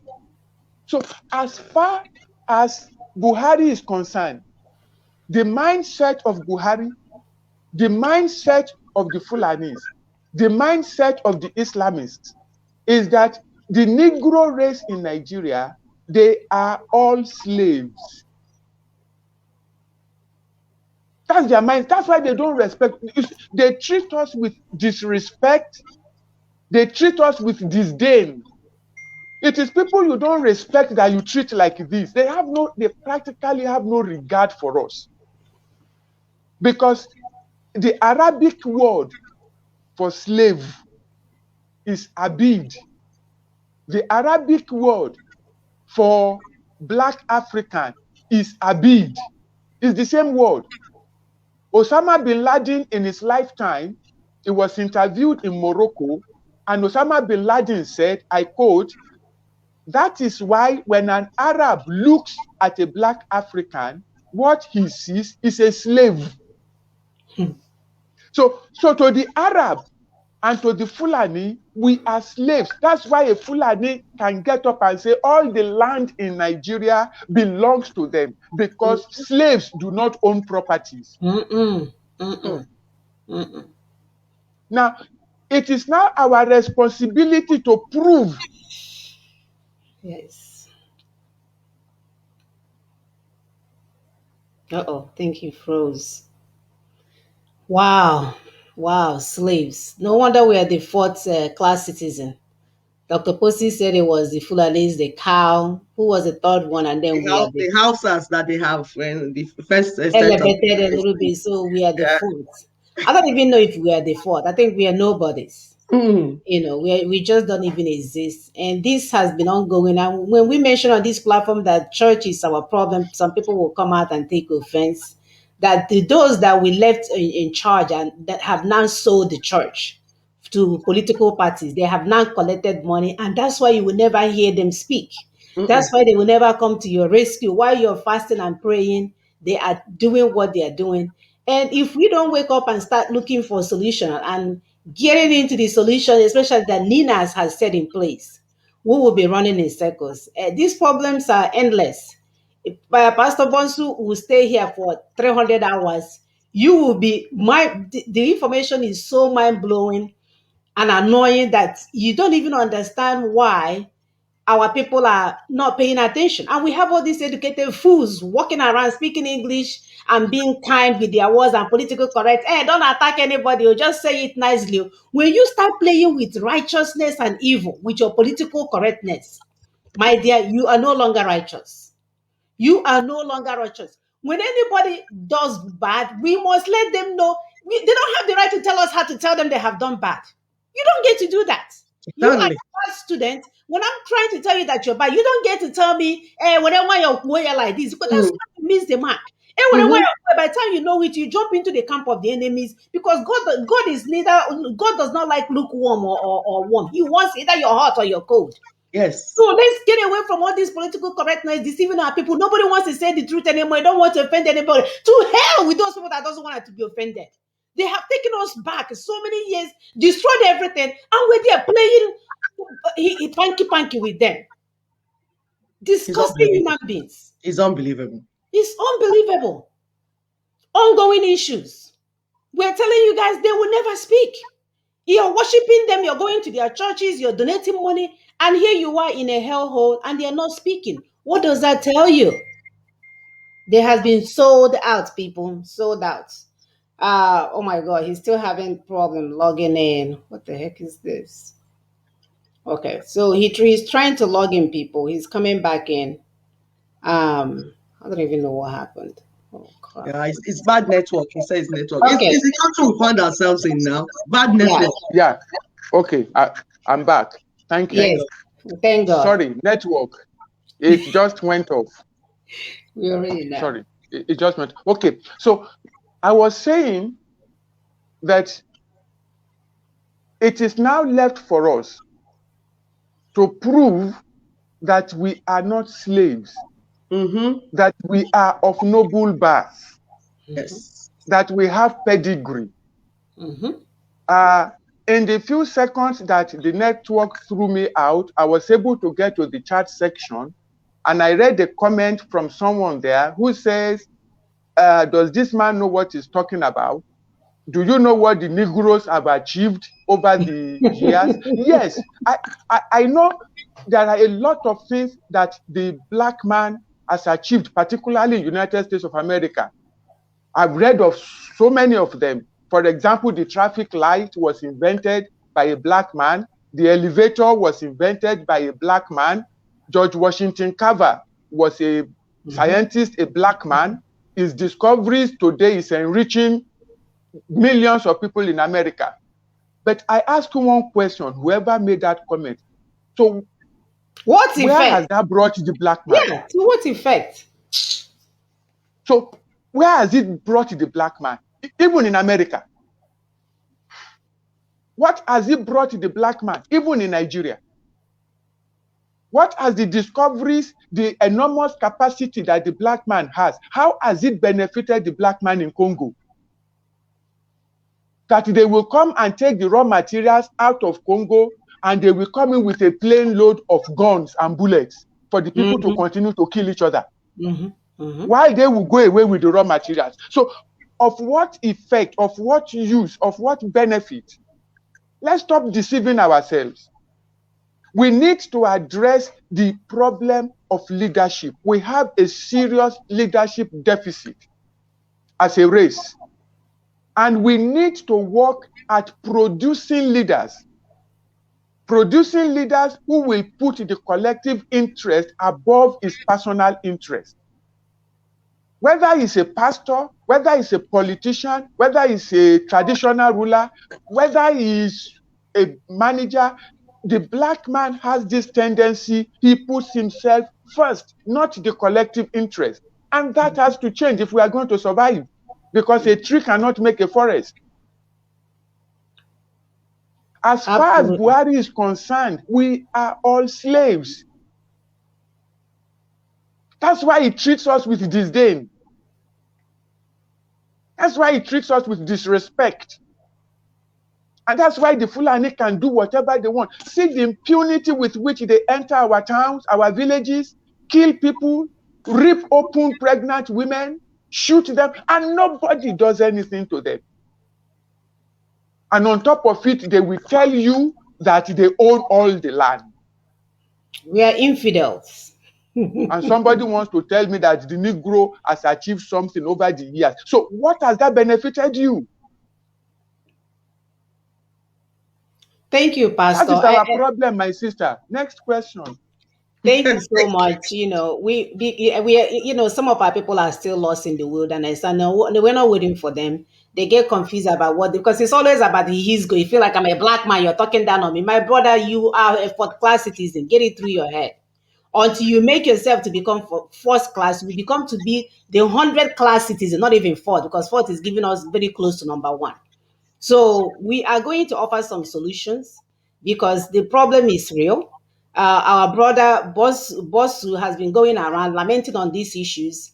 He's giving seminars, he's giving a lot of talks, he has discussed these issues, and people are playing games. They're still fasting and praying. But my take on this is that we're not even waiting for them. When you talk about remnants, we are the remnant. These people, they have been captured.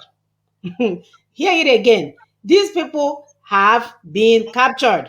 They are in a prison system and they are waiting for someone to come and unlock the gate. And that's what we're here to do. So we recognize that they're not going to wake up one day and say, whoa, is this what has been done? No, as we're telling you, tomorrow they will pile in that church and be dancing while the Fulanis are coming from the other side and locking up everywhere. That's all they know how to do. And we that are still alert about the issues, we're here to tell them, you know what, captives, your God in heaven has offered you freedom and you must receive that freedom. So I'm going to play this next video so that we can move along. We thank you so much, our guests. This has been an eye-opening show. And here is some of the solution here. I hope they don't play commercials. I'll begin by informing us that the Alliance identified 3 constituencies at the start of stakeholders we needed to engage privately. The church leaders. We sent out messages to them, and we're talking about the most visible ones, 52 DHL packages containing all the documents, including what we got from the British Archives. That's standard, the foundation of our problem. And all the things we have done, we wanted to take the church leaders into confidence. So we sent those materials to them. We followed up, agreed to meet with them. I don't want to call names, but if you hear what transpired in the 10 years we followed up with them, you'll be sorry for our people. But now, those things we were trying to avoid began to happen. The killings are taking place. Nobody has an answer. But God has made available an escape route. Let us step in and confront them. And there's a video we can point them at. It's titled Unraveling the Foundations of the Caliphate Prison. That video is on YouTube. Unraveling the Foundations of the Caliphate Prison, where I was addressing a convention of church leaders on the subject of our meeting today. What can we do to get out of this danger? Second, we come to the question of the one that talks about the report that talks about what we have to do right now. The constitution we have now seen is the source of all the problems, whether it's the killings or the poverty or the corruption or the infrastructural decay. Everything we complain about, impunity, everything that we complain about, including this danger that is coming upon us, is coming from that constitution. That's one item.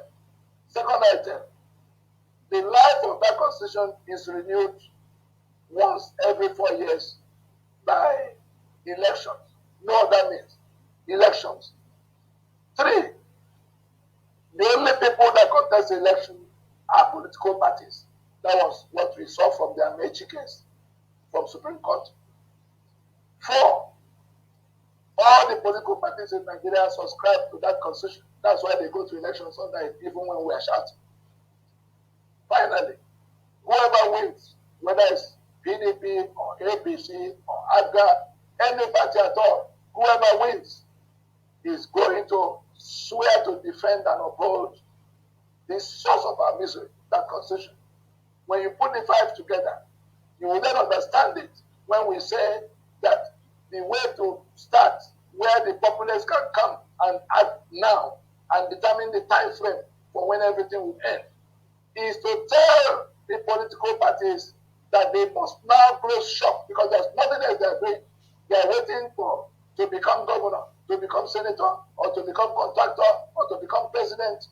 The political parties must now be confronted by those who have been killed, those whose future have been ruined by all kinds of things, whether it's the SARS and SARS movement people or the labor union people that are now going to cry about increment one more time of petroleum. Everybody who is facing the danger of death or the ones being killed in the middle belt. It is the political parties that are now warming up to go and renew the life of that constitution in 2023 that we must stop in 2021. If we can stop them, if we can tell them that you can't take us to the renewal of the source of our misery, it is within our reach. That is the one Clifford is asking about, to stop the electoral process, to stop them from starting.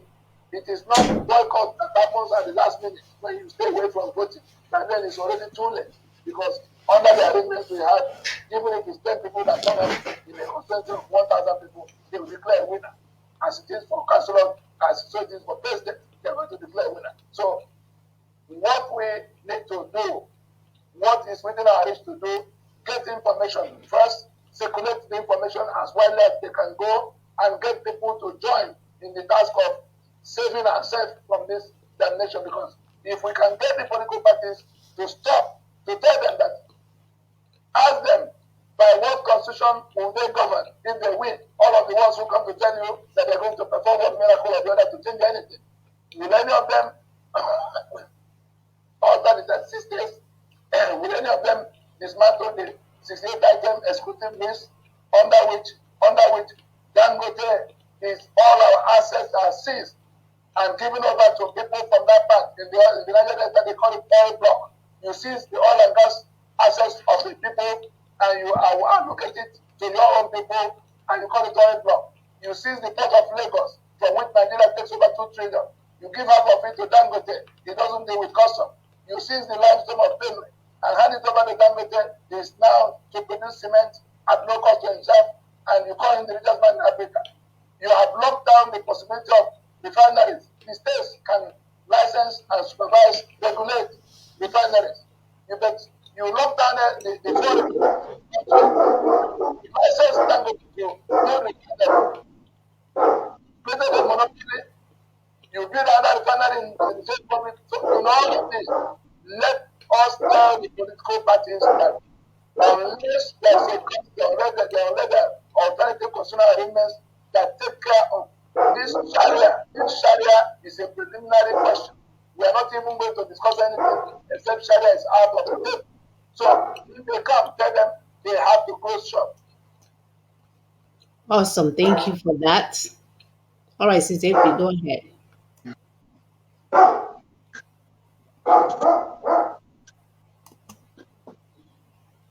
Thank you, my sister. That was our brother, Barrister Tony Nadi of LNC and Ninas. You know, some people that are joining for the first time, you say, what is Ninas? I don't know if this is showing. We're talking about solutions. Yes, we're talking about solutions. From all our discussion, you can hear that what has happened is that these people in the white place, the Negroes, have been enslaved, and they put slave mentality in their brain, so they will not be able to help themselves. This is where the Negroids, they have taken care here. They have conquered here. And they are coming to finish up the Negroes here. And the Negroes here are sleeping and are still under the illusion of church leaders. So we on this platform, we have woken up. And some people are already up also with solutions. because we are not waiting for God to come down. God has given us the solution, given us the brain to execute it, and we are running with it. And we'll be giving God thanksgiving at this point in time because the solution is here. And the solution is so beautiful that we don't need all the dead Negroes to execute it. We only run with awake Negroes to execute this job. Now, part of what is being done is another thing. If you look at this, it says the emerging federations. The emerging federations. You see, these federations are broken. If you go to our website, this thing, you see all this. These are emerging federations. So, for about 60 years, we have tried to build a nation with the Negroid, like we heard our pastor tell us today. We've tried to build a nation with them. The people that hate us so much, they have a different worldview. All they think about is how to butcher us, exterminate us, massacre us. They find joy and excitement in doing it. We've tried to build a nation with these people, murderers, for over 60 years. But what we're saying now, many people are saying, not just us, we are of the view that Nigeria is dead. Onwugo. Oh, sorry. And it's smelling. You don't finish. You don't die. Mm-hmm. Finish. What you're seeing is the carcass. And what we are praying is that she should just die peacefully and go without taking some of us and our family members to her grave. Because that's what the battle is now. We thank God for the states being taken by Ninas. That's Nigerian Indigenous Nationalities Alliance for Self-Determination. Already they have done the constitutional force majeure, which says that that constitution that they are using to kill us, to bind all of us together, and they are playing game. They read the constitution. The politicians read constitution. They give to church leaders. They mix it together. They tie all of us.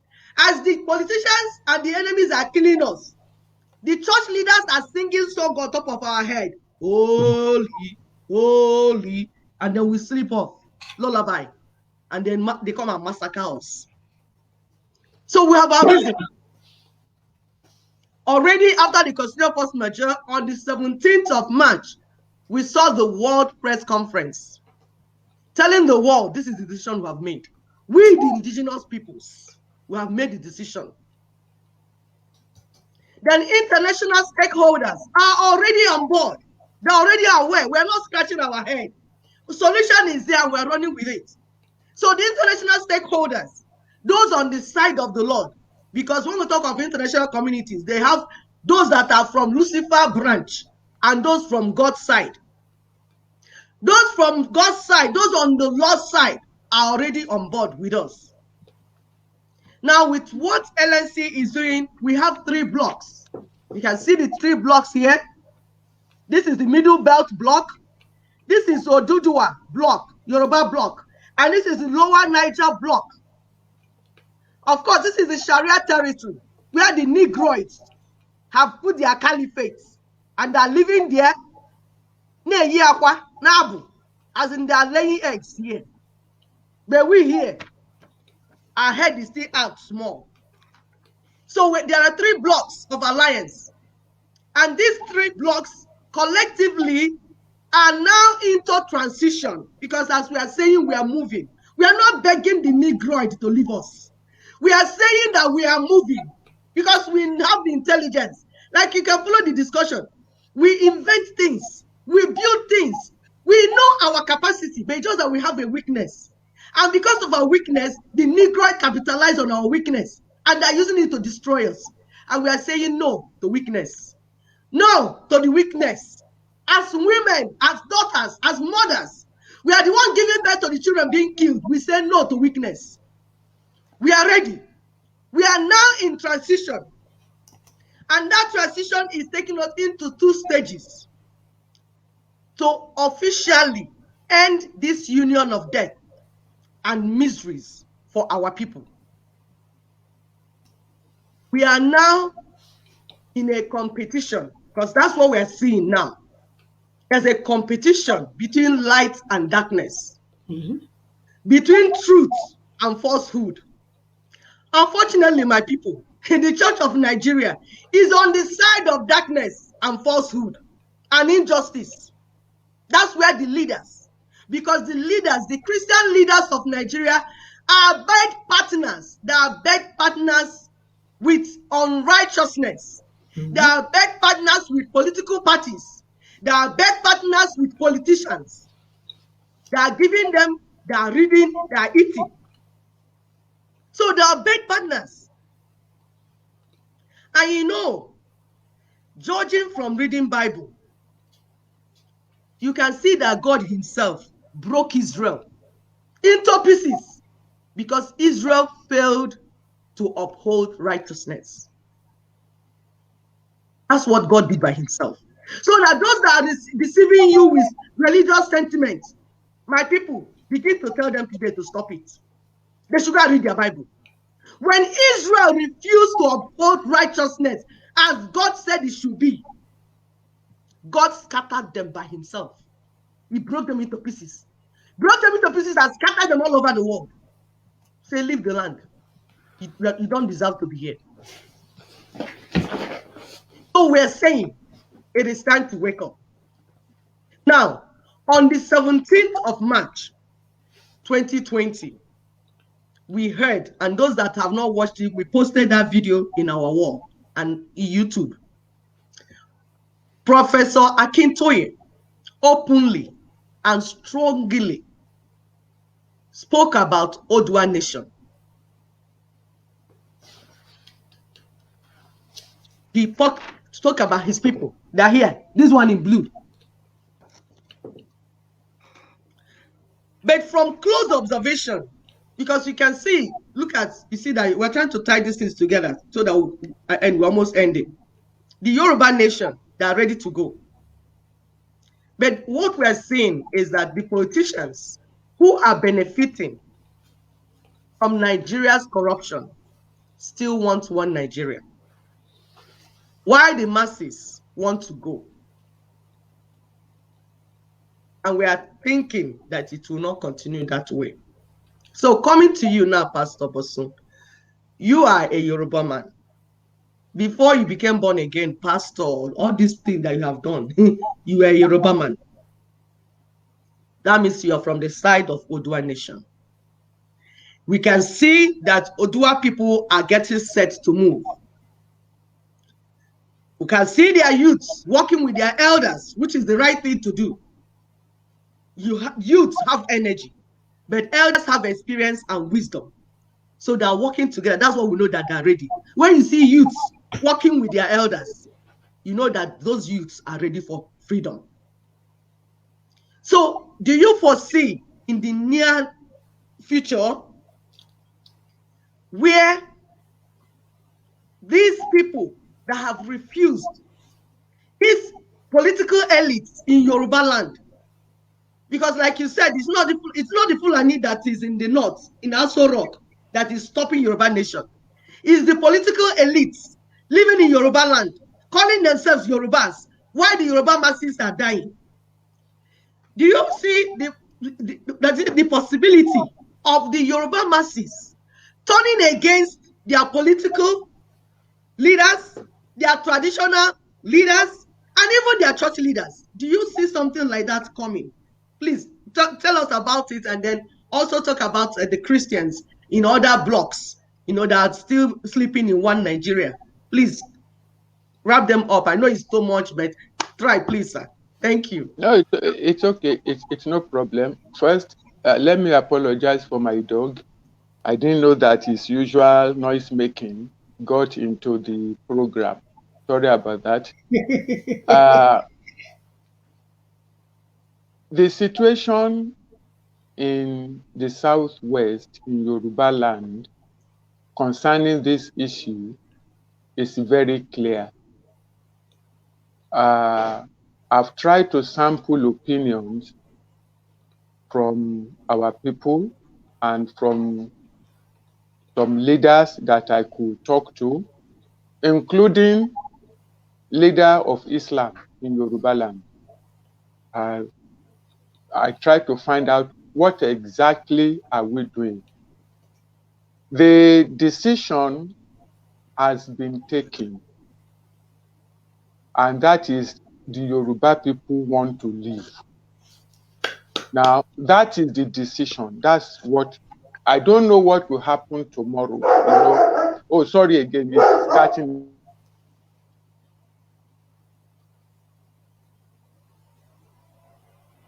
The dog wants to be heard.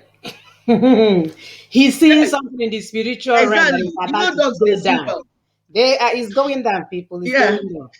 I've asked that it should be taken away from this vicinity. If we can go and be making noise elsewhere. So the decision, in fact, I spoke to a prominent leader and I said, isn't there anything we can do to stop it and still go on and rebuild Nigeria? He told me, don't ever mention it. That if you say what you have just said somewhere, people will think you are mad. They don't even say it, that we are leaving. The problem that we have are the traditional rulers, some of them, not all of them, the political leaders, those who are still governors, senators, members of the House of Rep, the political jobbers, because as bad as the situation is, some people are getting some benefit.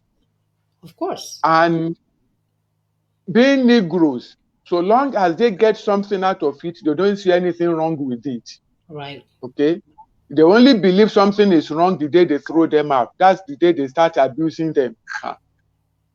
And then, to make it worse, our Christian religious leaders, some of them are also aligned with what is going on. And it's not because at this point they want to. You see, they have eaten the forbidden fruit. They've eaten what they are not supposed to eat. And if you eat from these people, you better do what they say. Because you can't collect money from them and then turn around and say their mouth is smelling. And you know the most insulting part of it is that the money that they are dishing out to bribe our people is our It's our money. So sad. It's our money that is being used to enslave us. They don't have a dime. Whatever they have today is money that came from the South, from oil, from gas, from port, from VAT. That's all. It's our money. But the solution is simply this.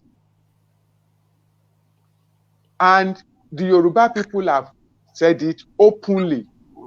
Openly. It's not, they are not hiding it. They've told the politicians, they've told the traditional rulers that one day you will just hear a knock in your house.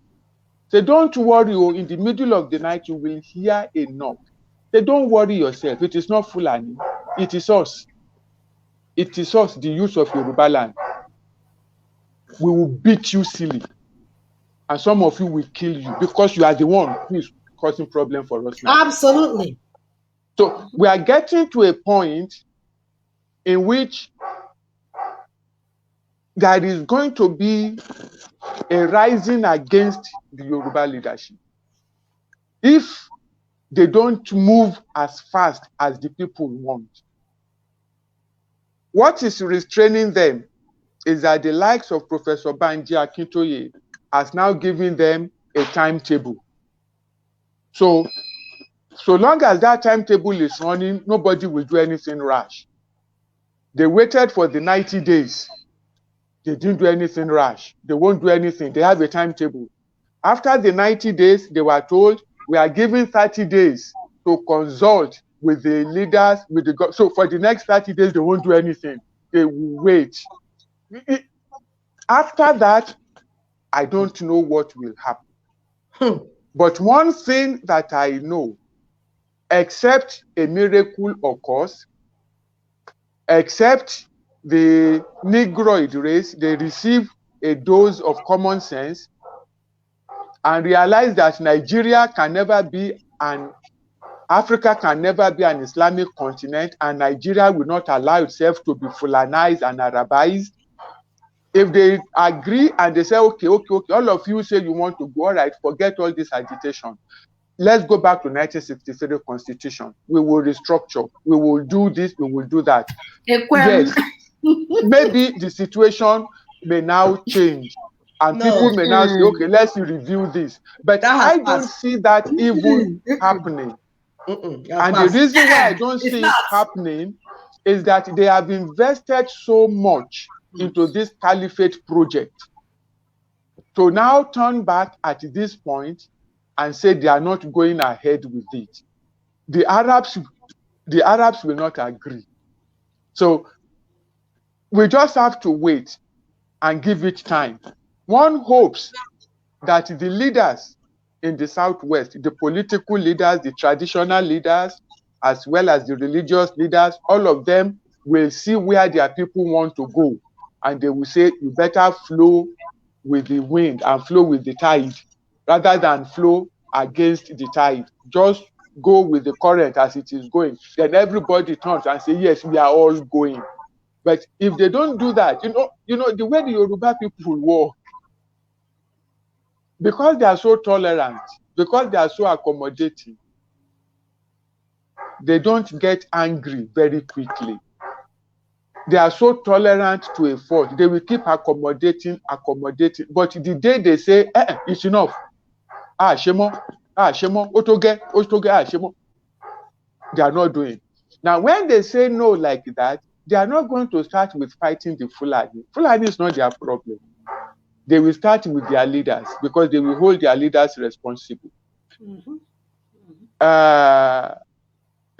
This may sound funny, but the days the Fulani hears that the Yoruba people have started attacking their leaders, every Fulani should start picking race and start running back to the desert. Because when they finish with their leaders, they are coming for them.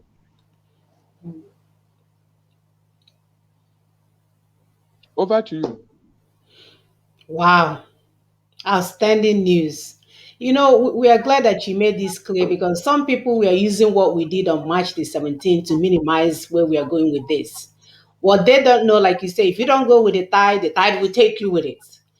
So for those of them playing games with where this God's work is going, this restoration project is going, because you're making money off of the misery of our people. We have not seen any difference between you and the RCC church and all the churches in Nigeria. People are dying, hunger is in the land, everything is happening. My dear, it will take you down. The good news is that as we accept these changes, like the Oduduwas are doing, they have opened up their borders, things will start becoming cheaper, just like in South Africa. When they started making the change, they started seeing the immediate effect of what has happened already.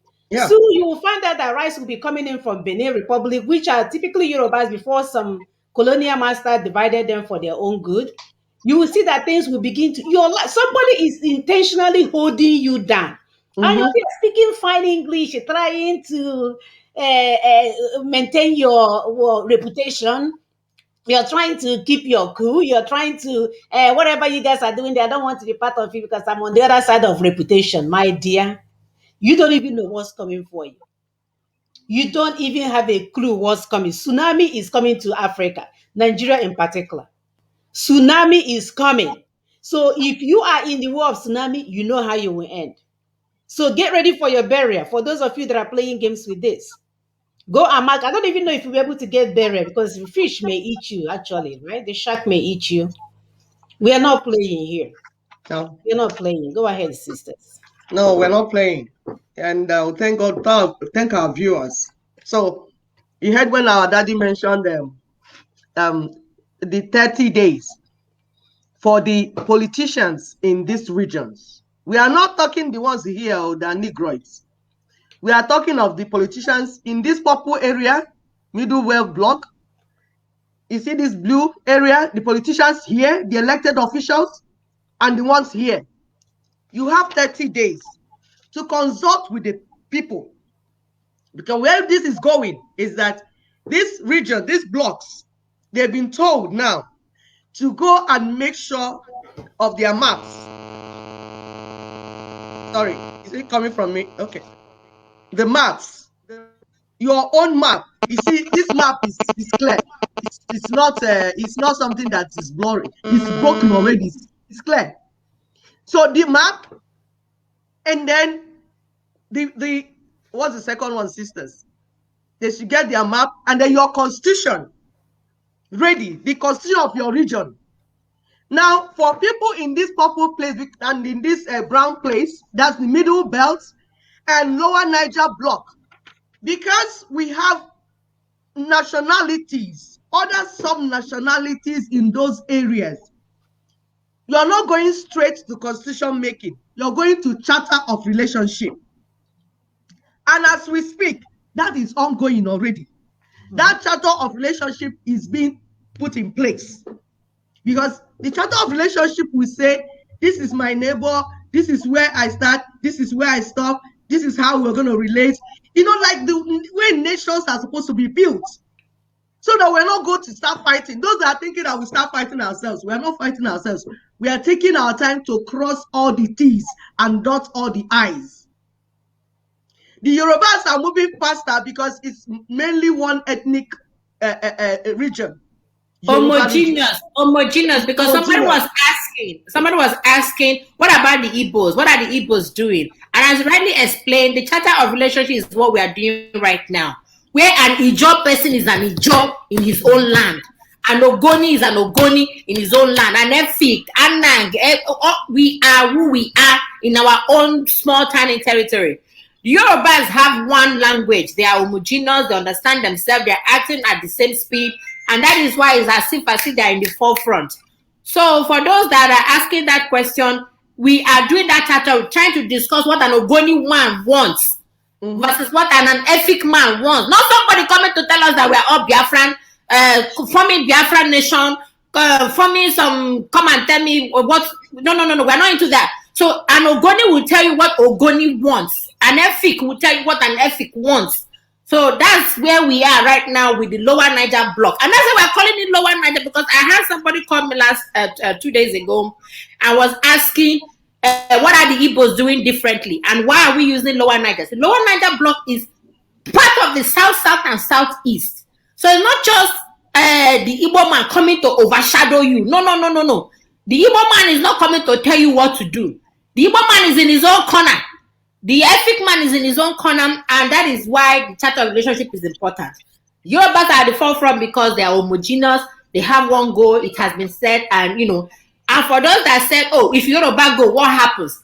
The domino effect will take in.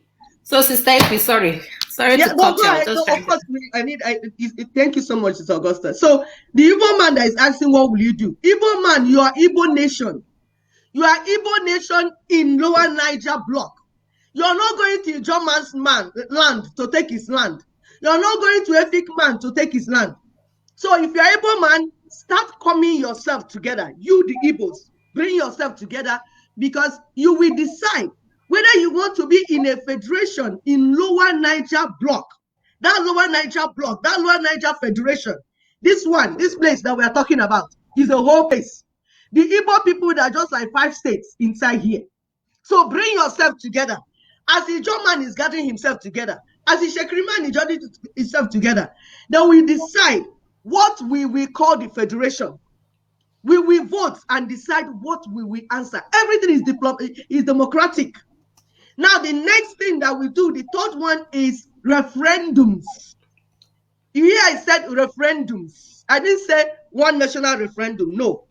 Referendums. There will be referendums in all the blocks. The referendums will now say, we want to federate or we don't want to federate with other people. We want to stay about, you will decide. The people will speak. and it will be UN monitored referendum. Is UN. So these things, so because UN will do that, UN has asked for two things. Your map, get your map and your chart of relationships ready. And that's why I'm telling our people that these things, thank you for that video, that picture. The domino effect, you see, that one will collapse. So you put pressure on that, you collapse. And we're saying there's no way we'll be doing all this and be thinking of election for a country that has died. We say Nigeria is dead. We the people, we the indigenous people, that the nation we wanted to build with the Negroids that have been killing us for years, that nation is dead. So all you need to put pressure, you see where we're putting pressure. If you look at this domino effect, you see middle belt, you see southeast, you see south-south, you see southwest. They are putting weight on that thing. All these things we are doing, that means there's no election 2023. The election you have is in your region. We are not saying the politicians will not come back. You will come, but let's settle the issue of sovereignty. People are coming to kill us, take away our lands and our resources. We need to finish it up. We need to handle that issue first before we go to other things, into election. Thank you. Okay, Sister Mona, thank you for this picture. No, there was one that you just passed. Should I talk about it? There was one. Yes, yes, which No, one? not this one. There's one. No.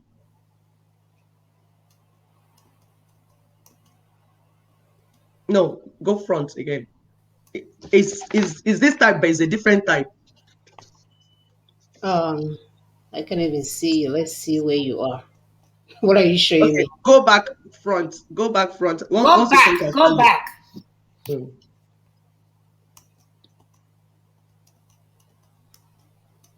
Okay, slowly.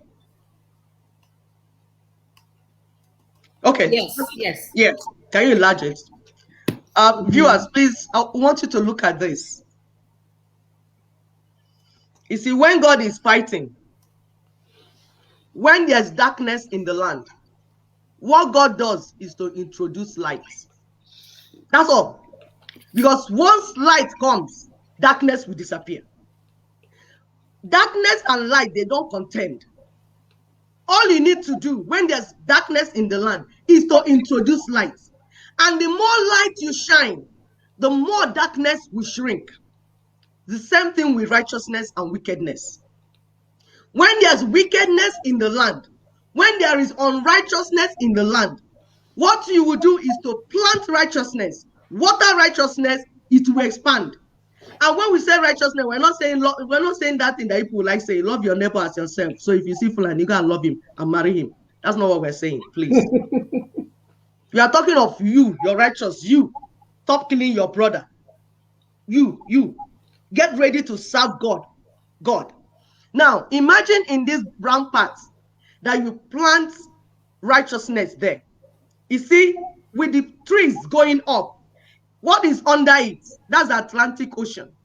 If the roots of righteousness we enter inside this Atlantic Ocean, forever that seed will be watered and it will never dry. Mm-hmm. You see, unrighteousness is coming up and wickedness is coming down from up, from that green area. The Negroids are pushing down wickedness. We are the Negroes. We are the seed of righteousness. Now we will push righteousness up. And as you push it up, it will germinate and spread open. So we are calling on you, join Ninas. Let's plant righteousness. Let's water righteousness. Let righteousness expand, because righteousness will exalt us and exalt the people. Thank you very much.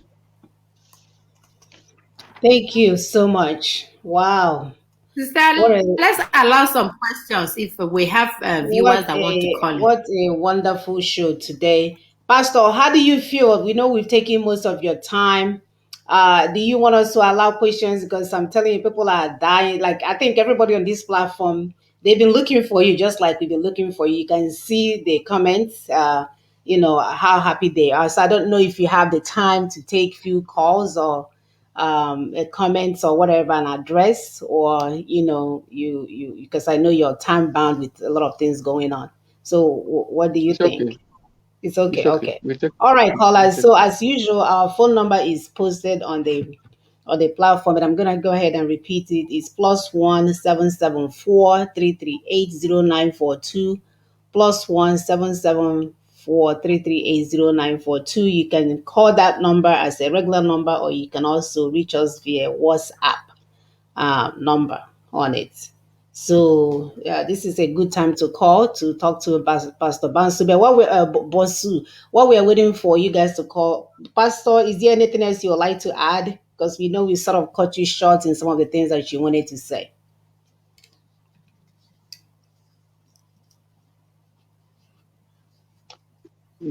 Yes. We we showed a video at the beginning of this program, a 5-minute clip, and for us, it's a burden. It's a burden that as Christians we should respond to the distress and the calamity that has befallen our brethren, the persecuted Christians. Uh, they did nothing wrong. They did not steal. They did not commit adultery. It was just by chance that they were born in that particular area.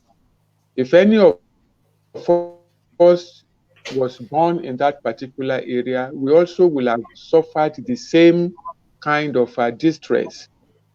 Imagine the agony of being woken in the middle of the night with gunshots, and one is forced to vacate his home with only what he's wearing. That is, if he's wearing anything at all.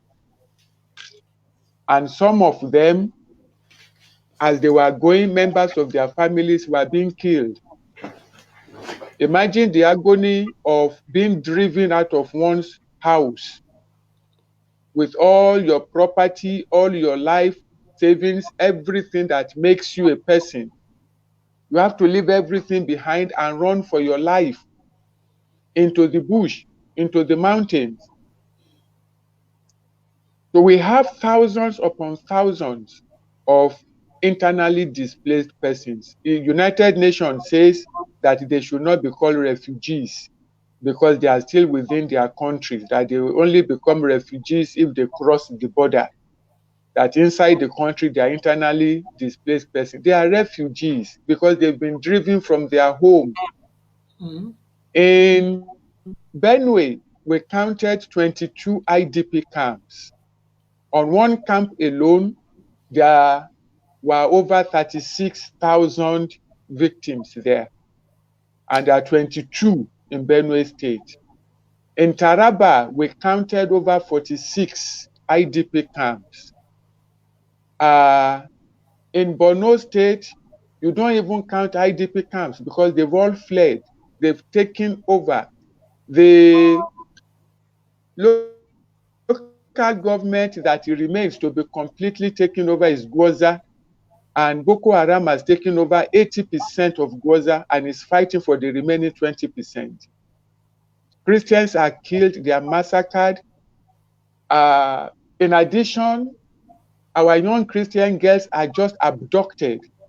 We rescued a young girl recently, 14 years old, abducted and married off to a 60-year-old man. No parental consent. So all these interventions require a lot of financial assistance. God gave us the grace to start a trust fund, which I took to CAN in 2014, and the National Executive Committee of CAN approved it. We were to raise 5 billion naira every month. We need that much money because the victims have now extended from the north to the middle belt. We now have them in Igbo land. We now have victims in Bayelsa. We have in Delta. We have in Oyo State. We have in Ekiti State. We have in Ogun State. Christians who have been, some have been injured, maimed, their means of livelihood destroyed. So we are appealing to Christians locally, within the country and in diaspora, that if every Christian could be kind enough and contribute 500 naira a month, 500 naira a month will not affect your commitment to your church. It will not affect your commitment to your denomination. It will not affect offering. It will not affect tithe. But if 1 million Christians will agree to contribute 500 naira, that is 500 million. If 10 million Christians could agree and contribute 500 naira, that is 5 billion. It will not affect a single individual. It will not affect a single church. But if we put this money together, we are able to succor our brethren. We are able to reinforce the Christians in the Middle Belt. Since 2012, I have been telling Christians that we must reinforce the Middle Belt, that we must not allow Middle Belt to collapse. If the Middle Belt should collapse, then this evil is going to come down south. That we should see the Middle Belt as our buffer zone and quickly reinforce them, strengthen them, encourage them, equip them to be able to stand and resist the Islamists. Christians didn't listen to me. It's because the Middle Belt is cracking. That's why they are coming down south. And the more the Middle Belt cracks, the more they will come down south. You see, if the Middle Belt is closed off for them, they can't come down to the south. So we're calling Christians that don't even see it as if you are helping them. See it as a security contribution that you are protecting yourself. And the same call I'm still making today. The first trust fund that we tried to start, the first trust fund that we tried to start was deliberately frustrated by church leaders, deliberately. In 3 years, 2017, 2018, 2019, in those 3 years, we lost 180 billion naira in expected revenue. 180 billion. If we had 180 billion naira, we had prepared a strategy document on how to deal with this matter. We had raised a group of think tank elders who are ready to put their experience and their knowledge and their connections to help. We will have stopped this thing without firing a bullet. We would. I can tell you, if not for the treachery of the church leaders, I repeat that word, treachery, because we were betrayed. The Nigerian church was betrayed. That's why we are having this crisis in the country. If not for that betrayal, we will have stopped Buhari by 2018. By 2019, this matter will have become history. But Wow. we decided to pick it up again by launching a new trust fund. And that's the one the video was produced to inform and sensitize as well as appeal to Christians. And I'm using this opportunity to appeal to everyone that is on this program today, and that you should please spread the word. 500 naira is just about $1 now.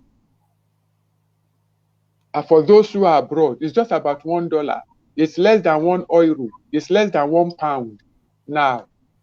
If all of us can be contributing that every month, and we can build a central purse, there is still time. We can stop the killing. Let me make it clear. I agree with what Dr. Ekwi said. We need to pray that in the determination of the ethnic nationalities to leave Nigeria, because many of them are determined to exit the country, we need to pray that it will not turn violent. We need to pray that blood will not be shed. We need to pray for God's intervention, that whatever is going to happen, let it be peaceful. You see, because the people we are dealing with, they delight in shedding blood. They delight in destruction. In fact, they are willing to die. because they believe that it is when they die that they will get to Ajana and 72 virgins are waiting for them. That's their worldview, that's their mentality. So we need, there is still time for us to put structures in place to make sure that whatever is going to be done is done peacefully and is done very quietly, so that there is minimal damage to lives and to property and to our country. So that is my appeal in rounding Thank up you. my comments for today. Thank you. Thank you so much. And that's what Ninas is all about. We don't want any anarchy. We know there's so much blood shed in our land. We are not looking to do any of that. And it's important to us that we follow this protocol set by Ninas, so that we can divide this nation or federation or fake federation amicably, as good as we can, because any day that we go into I mean, they're waiting for you guys to kill yourselves anyway. You're Negroes, and the Negroes are waiting to kill you. So if you don't follow the guideline, as Nina said, that's how you can find yourself in the other camp where you don't want to be. And war is not a child's play. Some people are playing with it. They think it's all like all this, just a little flight in a plane that went through Olo. They all went to the toilet. Some of them jumped into the latrine thinking it was swimming pool. So it's not that funny, my people. Follow the protocol. God has deemed us worthy to give us such a platform to get our freedom. Very easy, very easy. You don't have to struggle for this. Our brother here made it clear as to who is holding us down, and we have shouted up from this platform over and over again. We saw that already, that they were the one holding us down. Brother Bonsu that now that is talking, I remember when I was at Redeem in a platform where we are planning to go to Costa Rica and conquer Costa Rica for Christ. I posted his video, that stand-up video about repentance in Nigeria and how we are building, not building fellowship. The pastors, everybody ran from that platform. They removed themselves as soon as they saw the video. Obviously, they have seen the video before I did, because they will not talk about the killings in the church. Sister Mona, sorry, Yeah. I'm not interrupting you. You now understand that reaction. That is the instruction from Adeboye. The letter we read. You see how dogmatic they are. You see how they cannot think with their brain. They did not even wait to know the content of. Once they saw the video, they saw leprosy. They jumped out of the G because the GO say whenever you see the video, run. They The white did Chinese this. are coming to kill them. They wouldn't even mention a church, because I was fighting with them. I said, they are killing people at home. You guys are not saying, at least we're praying for people in Costa Rica. We're going there for medical trip. We're doing all these things. Some people are being killed at home. None of you say, let's pray for the killings Because going on that at the home. OGO said don't mention My it. dear, I was fighting. All of a sudden, when You they have did seen the that secrets. video, I said, to hell with whatever fake midweek prayers you guys are doing here. Obviously, there's something you guys are doing that I don't know about. Hypocrites. They all left. They all left. Even the pastor, I think the pastor blocked me because I kept sending him information. He has to block you now. This you did not read the instruction. It's supposed to just read the instruction now from Daddy Gio. You have to be blocked. You are still surprised. After all Daddy the money Gio I said spent on when this you see animal. that document or that video, block the person and run away from the person. They go and hug Fulanis, the transformer, so that you will be executed. Wow. Well, my sister, it all made sense. Our brother put it together for us to understand that this is not one mind business. This is a criminal enterprise going on right in front of our eyes while we are fasting and praying and dancing. Because we have the best song. Our song is known all over the world. I remember going somewhere in Hawaii. We were in a mountain and they were playing one of my sister's songs, Sinach or whatever her name is. I said, and it was white people. They were just dancing, youth that came for a camp. I said, wow, this is how deep. How can I find myself somewhere on the top of a mountain in Timbuktu and somebody? That means people are. So we have what it takes. It's just that these people are using everything that they can to hold us down, and we're allowing them to do that. I will say no more. Enough of that, my people. I posted our link here for you to join on StreamYard if you want. I've posted it over and over again. I also posted the phone number is +17743380942. If you go on top of the topic, that phone number is also posted. So if we don't get any call because someone keep asking for it, we will just call it a I day. hope I your think phone is on. I hope your yes, phone is yes, on. yes, yes, And yes. the volume is on too. Yeah, Maybe the they're still phone. chewing the information. The information is too much, my dear. It is. Information is too It much. is. So it's It's possible too that much they're to chew. chewing it to So digest. right. So we thank you, Pastor. We I think we should even have a section part of this too at a later time, or part two of this thing at a later time, because the information is voluminous. Voluminous. It's a lot for us to swallow all at the same time. Even though it may not be, because a lot of us have been feeling this thing in the spirit. We knew there was something that more than meets the eye. We just didn't know what it is. And now it's called the church. The church in Nigeria is there waiting for Africa to be taken over for Islamic agenda because they are collecting little change. A little change. You said, Pastor, you said in that video, in that audio, that once anything happened, the so-called elite would catch the next flight and fly out. And as I'm telling you, where I live, they have bought a whole neighborhood and locked it up. You can tell it belongs to Nigerians because nobody is walking around there. So this is what you hear every day. For those of you that are still sleeping, calling names and thinking we're here to worship any man, we are not here to. Our allegiance is to our new nation. Our allegiance is to God foremost, and then the next one is to our new nation. We're not here for any man. We're here for true freedom for our people. So we thank you guys so much for joining us. I'm going to let my sisters put in one or two words so that we can let our pastor go. He's such a busy man. We are so honored to take his time this weekend to get this done. Go ahead, sisters. Oh, Sister Augusta, do you have any? I thought you wanted to come in. Yeah, I was trying to post that information, the bank account that for the lay faithful, um, what Oh, is it okay, called? good. Let me, yeah, Pastor, we'll put that information on our page too. We're going to yeah, put put it. on our Yeah, put page. it. Yes. So first of all, we just want to thank you, Pastor Bosun, for coming today. We have longed to see you, and I'm so glad I was in that group when you were talking, and Snake were like, "Can you get his number? Can you get us? Okay, Pastor, give me your number." And luckily, you are here with us today. So we are so grateful to God, for you being here, and you've explained a lot. You've even made it more. You made it clearer. When you talked about the Negroid and the Negro, and I'm like, yeah, that is it. That is why we are where we are. So we thank you so much for everything that you have, explained to us today. We are hoping that we have a second meeting, a third one, a fourth one, as we move into our new nation, because we still need to educate our people. They Yeah. still need to understand that this is what their supposed that the GOs have done in their name and in the name of Christ. Because All of them, they've all even of them, made all some of of us feel so like a bicycle to talk about church or even go to church or talk about Christianity. Because the fact that if our people are being killed and Christians are being displaced in their own ancestral homes, and these pastors are not doing anything about it, they're not talking about it, they're not even asking for help from the outside community, they are not making mention of the Christians that are being killed. I remember when the former vice president of America called the vice president of Nigeria to come over to find out what is actually happening. And he came and said, "Oh, it's between elders and farmers." And the man told him in plain language that you are lying. He said it. He said you are lying.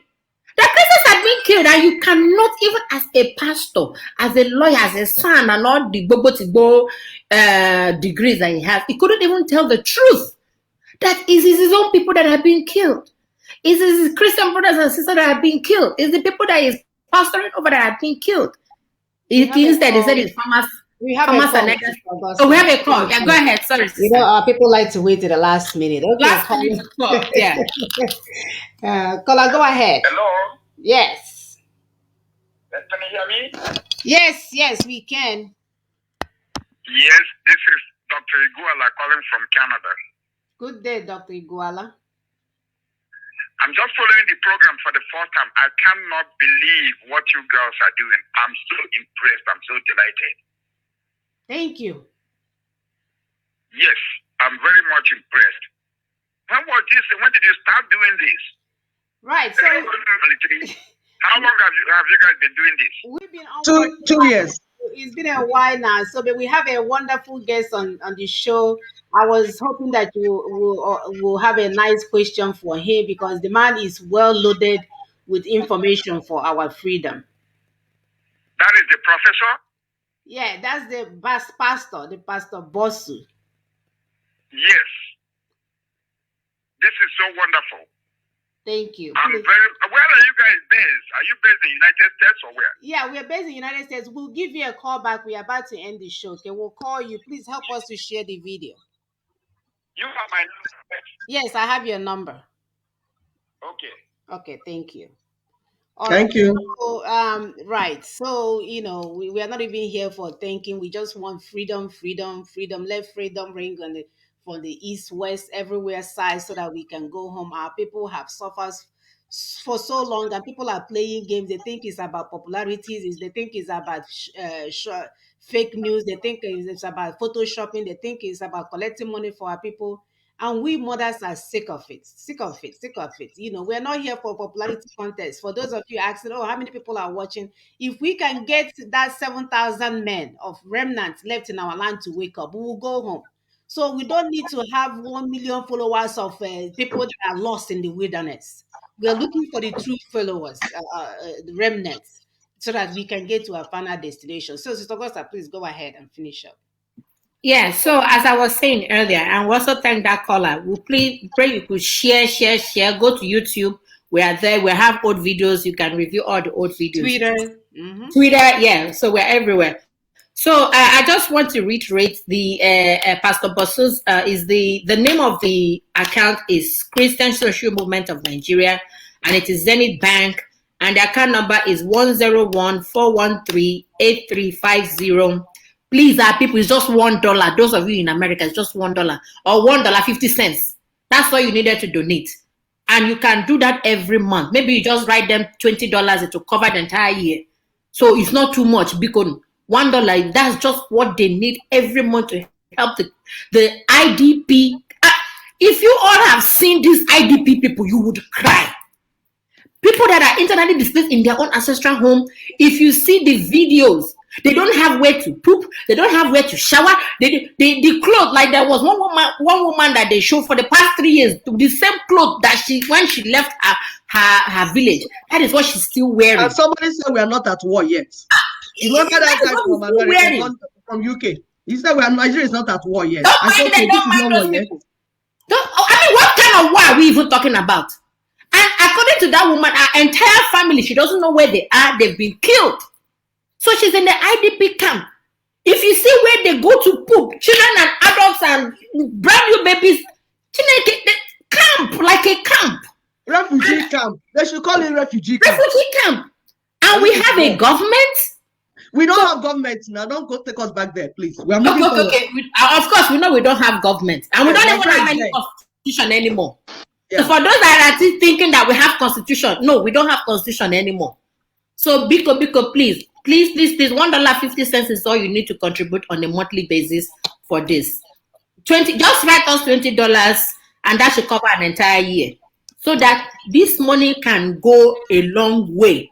And when I'm saying $20, I'm just telling for broke ass people like us. For those that are not broke, Biko, you can write more than that. $100, $150, $200, it will cover, it will help these people. So that's just my own little contribution. And Pastor Boston, we thank you so much. We want you to come here over and over, please. We are going to invite you more times because we also want to talk about those people living in the IDP. If you have direct contact with them, we can show their pictures and all that to help, spread this news to our people. Thank you so much. Thank you, sisters. Thank you. Thank you so much, Pastor Boston. We are happy. I've always been of the opinion that God's time is the best. That's my name, Oge Chukwukamma. That's what it means in Igbo land. So whenever I try to get something done and I feel like there's a resistance, I slow down. So, okay, maybe it's not the time. And then God has proven it again. We looked for you. God said this is not the time. And at the time, He brought you up. And this is so remarkable because we know that, like we were saying before we started the show, that in the restoration project, we are about to descend. We have reached where we have reached and we are now about to land. And as you are about to land, you're distributing good things for the inhabitants of the land. And that's what we're going to see. Even in your project, you will begin to experience open doors. You begin to see a shift. There's going to be a shift because Nigerian Christians that are listening to us now understand where their problem came from. And now they want to begin to repossess their possession. They now understand that those geos and that whatever they visit, they have evidence now. Go on our wall, you see the evidence. So now it's only a dead person that will still remain dead at the end of today's show. So we are moving, going to take our land. And as we take our land, like we told you people, what Ninas is doing for you to know that the blessing of God is upon what we are doing is that things will start turning. Things will start turning around. More job creation. People will come in because as we get stability and as we push out unrighteousness from our land, as we push out wickedness from our land, we repossess our possession. This is the true repossessing our possession. It's not the one that Gigio told you, because that one, he is the one possessing your position. Those leaders are possessing your possession. This is one that God said. We, the children of God, we have begun to repossess our land because it's God that planted us in the land where we are. We are indigenous there and we are claiming it for Christ. So we begin to push back, and that's what we're doing. We are pushing back now. And as we push back, you will see the glory of God manifest. More jobs will come. Investors will come into our land. They will invest. Our land will be beautiful as the Lord intended it to be. Give the Lord a shout. Offering, the Lord is doing good. Thank you so much. Thank you so much. Next week, we'll see you again. Okay, our people, we'll see you guys next week. We are so pleased. Please help to share this information. Like we said, it's well loaded. Education is power. Once we understand what the underlying issue is, then we'll not be painting a faulty foundation. What we need to do is to knock out the house, take it all down from the root, and start building a new one.